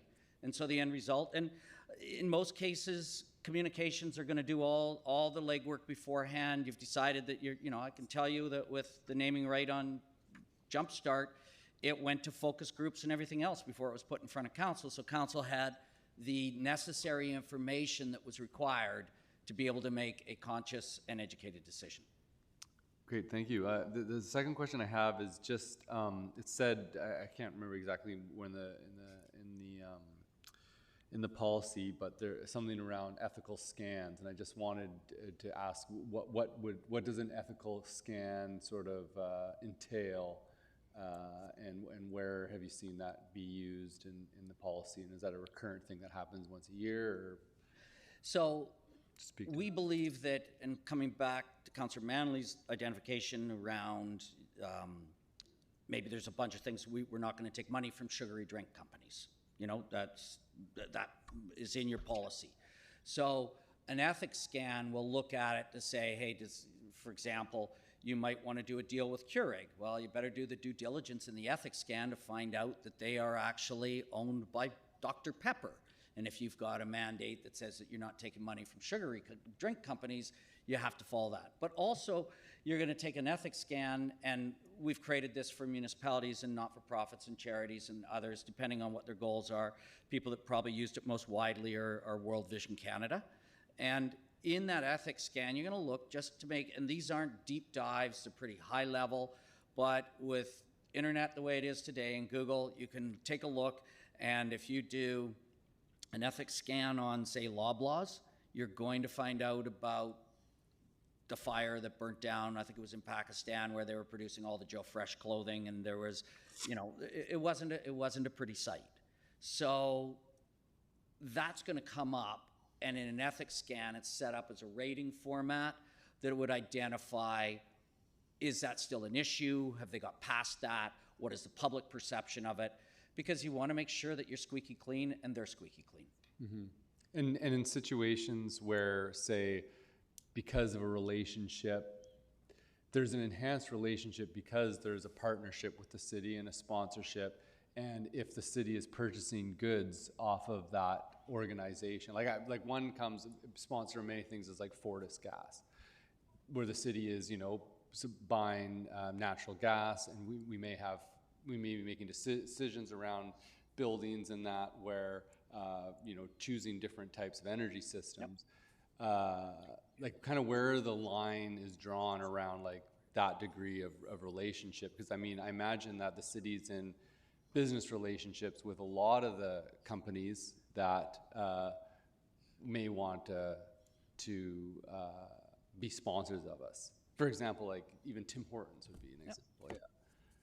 So in answer to that question, that you're going to have, in most of those cases, if not all those cases, you have a procurement department, you have policy that, you know, if they're purchasing, you know, or you're purchasing X number of dollars of content from them or product from them, has to go through an RFP process to begin with. And so that's going to be set up, and you're going to select the supplier based on best price, quality of product, and all the other elements that your procurement system utilizes to find vendors and do business with. What you can do, because typically, if you do a deal with Tim Hortons and they're supplying donuts and coffee for the police force or whatever, right? So the end result is that you're going to be in a scenario that they win the business. Once they've won the business, they don't need to be a sponsor anymore. They've already won the business, right? So they typically, unless you can show them that the value, which is the real key to this, the value of what you're doing, spend $40,000 with us, or spend it with the local newspaper or the province, or spend it with television or Google ads, we can give you a better return on investment. You will see an increase in your franchisee stores, all that type of stuff localized if you spend the 40 grand with us. So that's cool. But if you go back to the RFP process, the federal government started this, or we had them started in 2005 with the Canada Games in Regina, and it's build your sponsorship program into your RFP process. Build it in so that those companies are all on a same transparent wavelength. They all have the same opportunities. They submit on an RFP, and they have an option to do sponsorship, and it's so defined in all those elements. So that way, you actually get the sponsorship, you get the money, they see the value in it, and you get the best deal you possibly can. Does that answer that, Councilor? Yeah, no, I appreciate the answers. Thank you. Councilor Eastmere. Thank you. Through through you. I guess the under requirements 5.2.3, the last part of that says sponsorship or advertising cannot displace or be seen to displace city funding nor be perceived solely as a budget advantage. Like I have a hard time getting past that because it's all about money. And maybe this speaks to Councillor Hammond's point about like we'd have to see what the community benefit of this would be, but can you maybe elaborate on that and help me wrap my head around that? Good question. So in a lot of case scenarios, and I'm just going to make up a scenario. So let's call it Canada Day. You own and operate a Canada Day event, and as council, you put in I'm making these numbers up, you put in $30,000. They run an event, and it's $30,000, and it's a great event. But one year, you go out, and that year you sell $20,000 in sponsorship. So first of all, your policy says that money doesn't go to Canada Day, that money goes to the bottom line of the corporation. So that's why that $30,000 still needs to sit there. And if it was going to to Canada Day, what typically happens is the organizing committee then says, oh gosh, we have $50,000 now, let's hire a bigger band, or let's bring in more face painters, or whatever it is. And then the following year, you cut back on the money and say, we used to give you 30, but you got 20,000 last year, so we're only going to give you 10 this year. They don't renew that sponsorship. There's no money to run Canada Day at $10,000.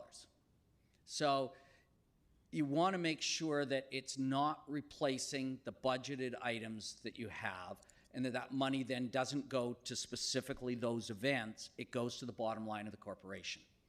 Does that make sense, Councillor? Does that help, or? Yes, I guess that clears it up, that it's not as a budget advantage for that particular event, but it's a budget advantage for us as a city as a whole. But I see what you're talking about as far as that potential risk. There's also a line about like it can't open the city up to any risk, and I just like it's impossible. Like we don't have a crystal ball. It's impossible to know what will come up about a certain person or what a company will do in the future. So I worry about like tying ourselves into in with a sponsor and then something coming up, and it's Sorry, inherently like the city is endorsing it by just allowing the naming right, and I just wonder how you deal with that element of risk that's like impossible to calculate. So you're absolutely right that the scenario is that there is a difference between endorsement and just having their name there, but there is a perception that by them having their name there, that you are endorsing them. So that's a perception, but it's not reality, because the reality would say, hey, we're going to say, you guys should be using Staples. That's who we use. We have great results by using Staples as our supplier. Then you would be endorsing them. But if they are, right now, are you endorsing Shaw over TELUS or Bell or anybody else by having the name on the room, right? So I don't know that if you were to do a survey right now that people would think that you are endorsing Shaw or anybody else. So the end result is that there is a fine line. You're absolutely right. How do you manage that risk? You make sure in your legal documents that you have opt-out options and everything else. That's the best you can do. We live in a society, and the best example is influence marketers. And, there's one right now that's lost billions of dollars, right? Because he made some anti-Semitic comments, and rightfully so, those organizations walked away from him. So you have to be able to do that. We watch, probably the best example was years ago was Tiger Woods, right? And some stuck, some didn't. So you need to be in a scenario, and all of those are going to add up. Do your best due diligence, and that's the best you can do. Okay, thank you. And maybe sort of further to what Councillor Gesselbrecht identified, under the procedures part, 6.1.2, I think just the language that says approve any sponsorship, I think it would be better if that said consider any sponsorship, so it doesn't seem like it's a done deal. And I don't have the in front of me, but Yeah, just like it says, council will approve any sponsorship which involves a contract over $40,000, approve any proposal which exceeds the pre-authorized limit, and approve and. But that's literally, that's the responsibility that you take as council. You would have to approve it. It would have to be a motion that you approve the naming right that's happening. And I don't think there's any way around it, because otherwise you have no control. You're leaving that up to administration to make those No, I decisions. think it's an important part of it. I just think having the word approve over instead of like consider, because it's council's role to consider those and then vote on it. That's.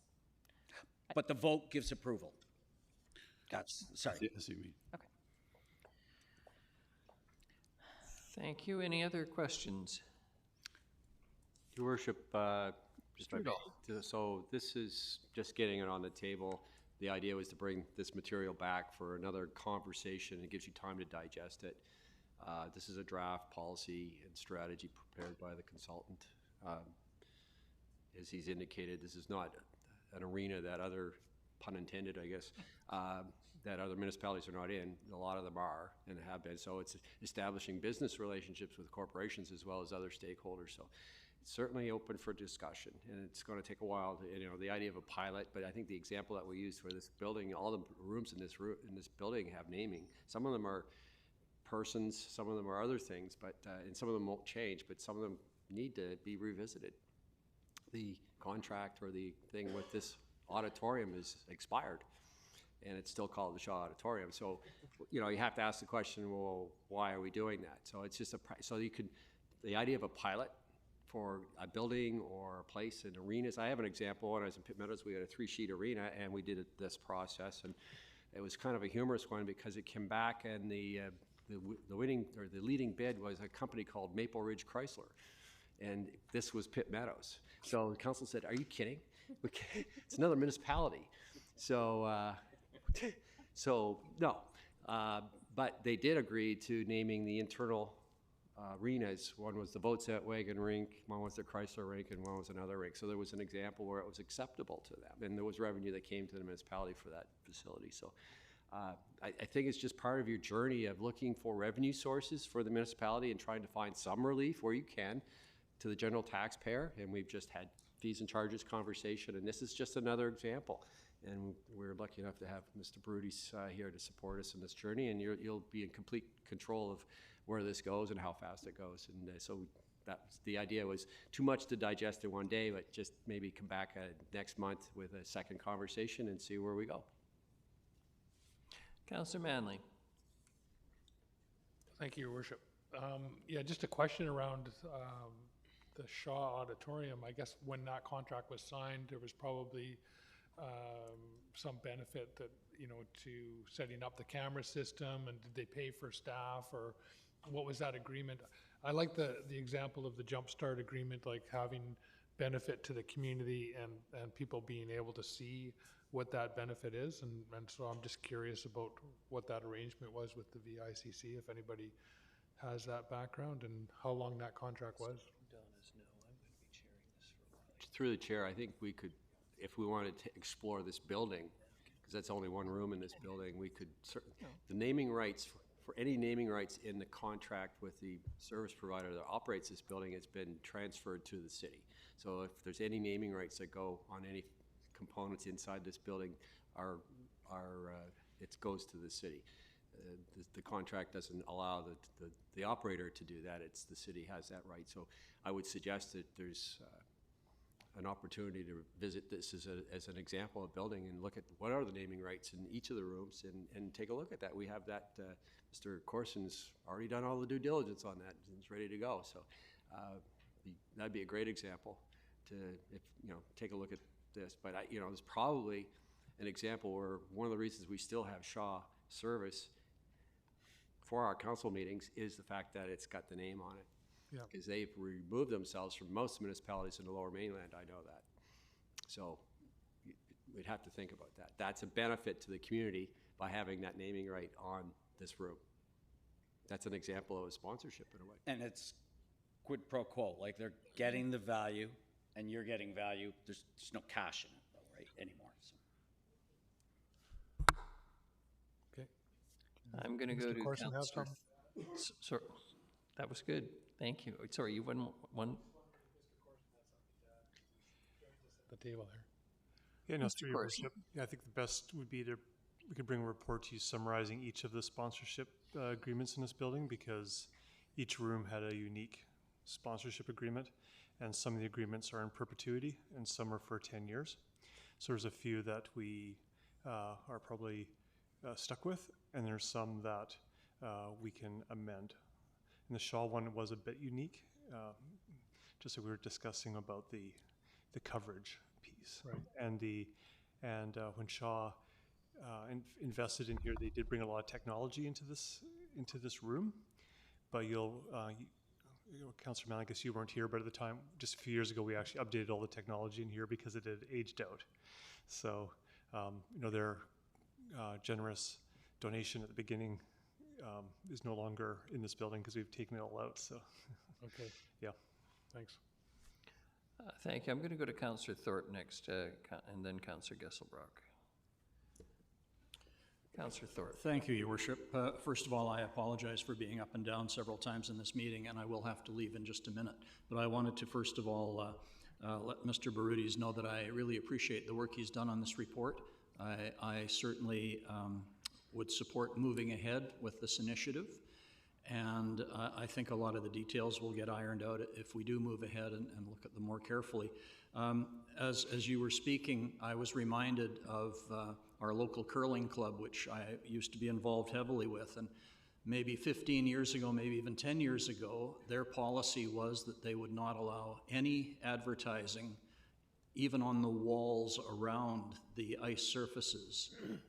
And then eventually that got changed, and now there's signage and a fair number of big signs. And then came advertising in the ice surface and advertising on the center of the rings and so on. And those changes came about and nobody complained, virtually. I wouldn't say nobody, but virtually nobody got offended or complained. And nobody got upset if one of the sponsors was one that they didn't particularly agree with or support philosophically. So I think this is the way of the future, and I think we need to be prepared to take advantage of it and utilize our resources. And the other thing that occurred to me as you were speaking regarding buildings that already have names, I think of the situation in Victoria where their long-standing Memorial Arena, which has a lot of meaning to their citizens, was taken over under sponsorship. And I don't think there was much pushback when it's now the Save on Foods Memorial Arena. So there's ways that can be adapted, I think, to rename facilities and still respect their tradition. So anyway, thank you for your work, and I do apologize because I must leave. Thank you, Councillor. Thank you, Councillor Thorpe. Councillor Gesselbrock. Thanks, Your Worship. Thank you for the presentation and all the work that's done on it. It's quite an interesting realm. I think for myself, I know there's a lot of legacy sponsorship things with the city, and that would be good to, there isn't a lot. Okay, just really with the space.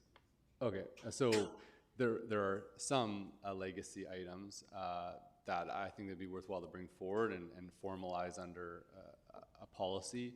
For me, I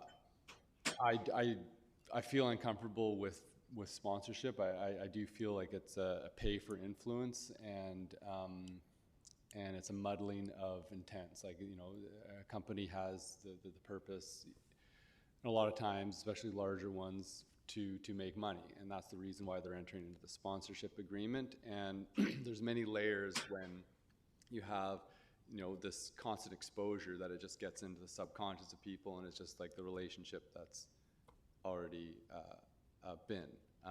And I think that it's not just advertising, the name on the side of a building, or logos here and there. It's also, you know, speaking opportunities or that, and there might be some organizations that are very aligned with the city and council, and there may be organizations that are, you know, maybe not as aligned. But I think that it is a slow creep, and then you don't really notice, and then there's dependence. Like I look at AVICC that allowed sponsorship to come in, and now it's like, don't do anything to disrupt the sponsors because we won't be able to have the banquet or we won't be able to do this. And as much as you don't want to build dependence on your budget on these things that you're getting, that does occur. And I think that there are some neat opportunities. Like, man, what if we had like a e-bike rebate program, and the e-bike companies, you know, supply a lot of the money to provide the rebate, and there could be interesting partnerships that way. Like, I think there's a lot of opportunity, but ultimately, as an elected body, that commercialization, it's a sharp tool, and I think maybe engaging into it a little bit, you can do it tastefully, but also it just, depending on who's around and who's making the decisions, it can go in the other direction. So my desire is to keep it as small as possible, and then also to the numbers of what we're looking at in terms of return, like $300,000 a year, you know, slowly building up to $800,000, the amount of staff time, hiring staff potentially, or outsourcing it. It just doesn't seem like a huge windfall, that the amount of effort to go into it, I'm not sure if it feels like it's that worthwhile. So I'm pretty lukewarm to this. I think looking at what we currently have is as far as I'd really be interested in going, and that's just wanted to voice where I'm at. Thank you. Thank you. I'm going to jump in because I and Councillor Thorpe have to do an interview very shortly. I'll be very quick, and I'm going to respond particularly to Councillor Gesselbrock's remarks. Well, what if it was an e-bike company? Oh, well, that's different. The fact is, that's the whole point of sponsorship. You don't discriminate per se. That is a cause that's particularly important to you, and I appreciate that. But for other people, you know, for me, it's my reaction to casino monies way back when. I don't gamble myself, but lots of people, including members of my family, like to go to the casino and have fun. And this city very happily accepts revenue from gaming. And it's used to benefit all of the citizens of Nanaimo, directly and indirectly. This is where it gets down to what I will call the very fundamental question. Are we here representing our interests? And I don't mean this in this particular case on this cause, but you mentioned e-bikes. It's a particular passion. Maybe I've got a particular passion for skating. So if it's a skating company that manufactures skates, are we going to turn that down because they have a vested interest? Or Councillor Manley pointed out Shaw Cable, or whatever the case may be. This is where it gets a little bit sticky. And at this point, all we're really being asked to do is to hear the report this morning and have it come back to council for a more fulsome debate. And I appreciate the lukewarm concerns and the expression of concern by Councillor Eastmere as well. But as I say, this starts to raise some fundamental questions about things. Are we here for the whole community? And in terms of a revenue source, I don't think it's reasonable to ask the citizens of Nanaimo to pay 7.2% more tax this year if we're going to turn down potentially $1 million worth of revenue, which almost equates to a full 1% tax increase. That's right. So I'll leave it at that. You're chairing now, Councillor Gesselbrock. Thanks. I just wanted to, I don't think the mayor... Please, sit in the big chair.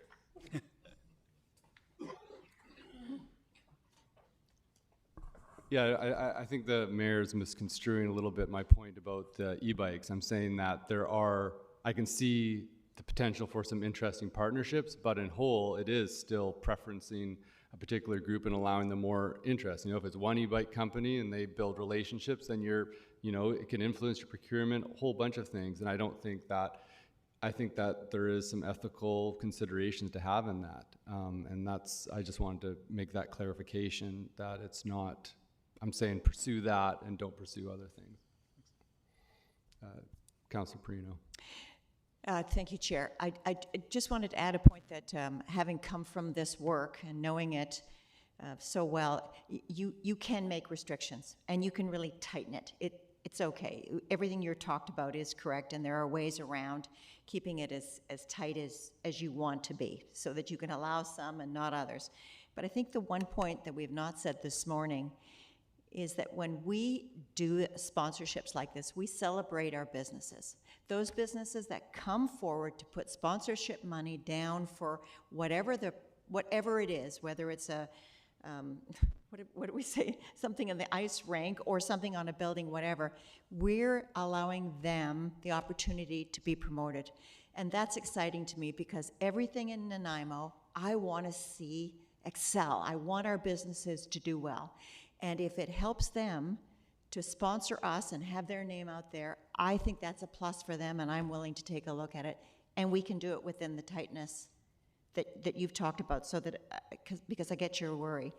The one thing that I am missing with this project is I want to see the sponsorship. I love it, but I also want to see a philanthropy piece, because I'm telling you, I agree with Councillor Gesselbrecht on it's not enough money, and if people wish to make donations to put a name on a building for 10 years or in perpetuity, and we take in $10 million or $20 million, I think that's good for Nanaimo. So I want to see a sponsorship along with a philanthropy piece, and it can be done by someone. It absolutely can be done. It's not difficult, and we can do everything to make this council feel comfortable about the money we do take in. It doesn't have to necessarily be a business or an industry. It can be a private person too. So I'm just leaving that thought. So I know, did you want to comment on that, Mr. Harding? Yes, Chair, maybe help close it off, and I'm really excited about hearing all the debate on the policy, because one of the things staff are really excited about is we don't have any policy right now on a lot of this. So regardless of what council decides to do at the end of the day, it provides us those policies. We don't have a philanthropy policy, and we have a loose naming policy, but it doesn't have, termination dates and things like that on it. So everything is one-off. So whatever council decides at the end, the consultants have given us their best professional recommendation on a policy, which is also about naming rights. But as we bring this forward as a staff report, council can determine what it is to make it that's palatable to this council. But on staff's perspective, if we don't have anything, we're still going to be coming to you with one-off opportunities, and groups and organizations are going to come to you with one-off requests without any policy or guidelines. Yeah. Thank you. Councillor Manley? Says I'm position too, but thank you. So thank you for your presentation, Mr. Barutz, and I really appreciate it. And I appreciate getting the draft policy. I imagine that you've done quite a few of these, and I look forward to working with staff on refining it. I'm not opposed to sponsorship. I just think it has to be the right kind of sponsorship, and it needs to reflect community values. And I'd also think like things like the Rotary Bowl, where the Rotary Club has put a lot of time and effort, the Rotary Fields, ensuring that doesn't get lost in the commitment that they've made to the community with those kind of projects, that we don't lose that with name changes for corporate sponsorship. So those are my final comments, and just thank you for the report. I look forward to further discussion about this. Thank you, Councillor. I'm not seeing any other comments. Just quickly with staff, so there's not really a recommendation to be moved. Basically, you'll be coming back in a month with a city policy that we'd review, or? Yes, we'll come back with all three. So we'll come back with the strategy, the policy, and the evaluation reports for council to receive them or adopt them. And so we hope to come back in June, maybe July, depending on our engagement and how we would do the work. But the goal is to come back. Again, that's because there's a lot of material. It's a different kind of area. We want to make sure council had a chance to receive it, or at least have it in front of them, and then we'll come back to you.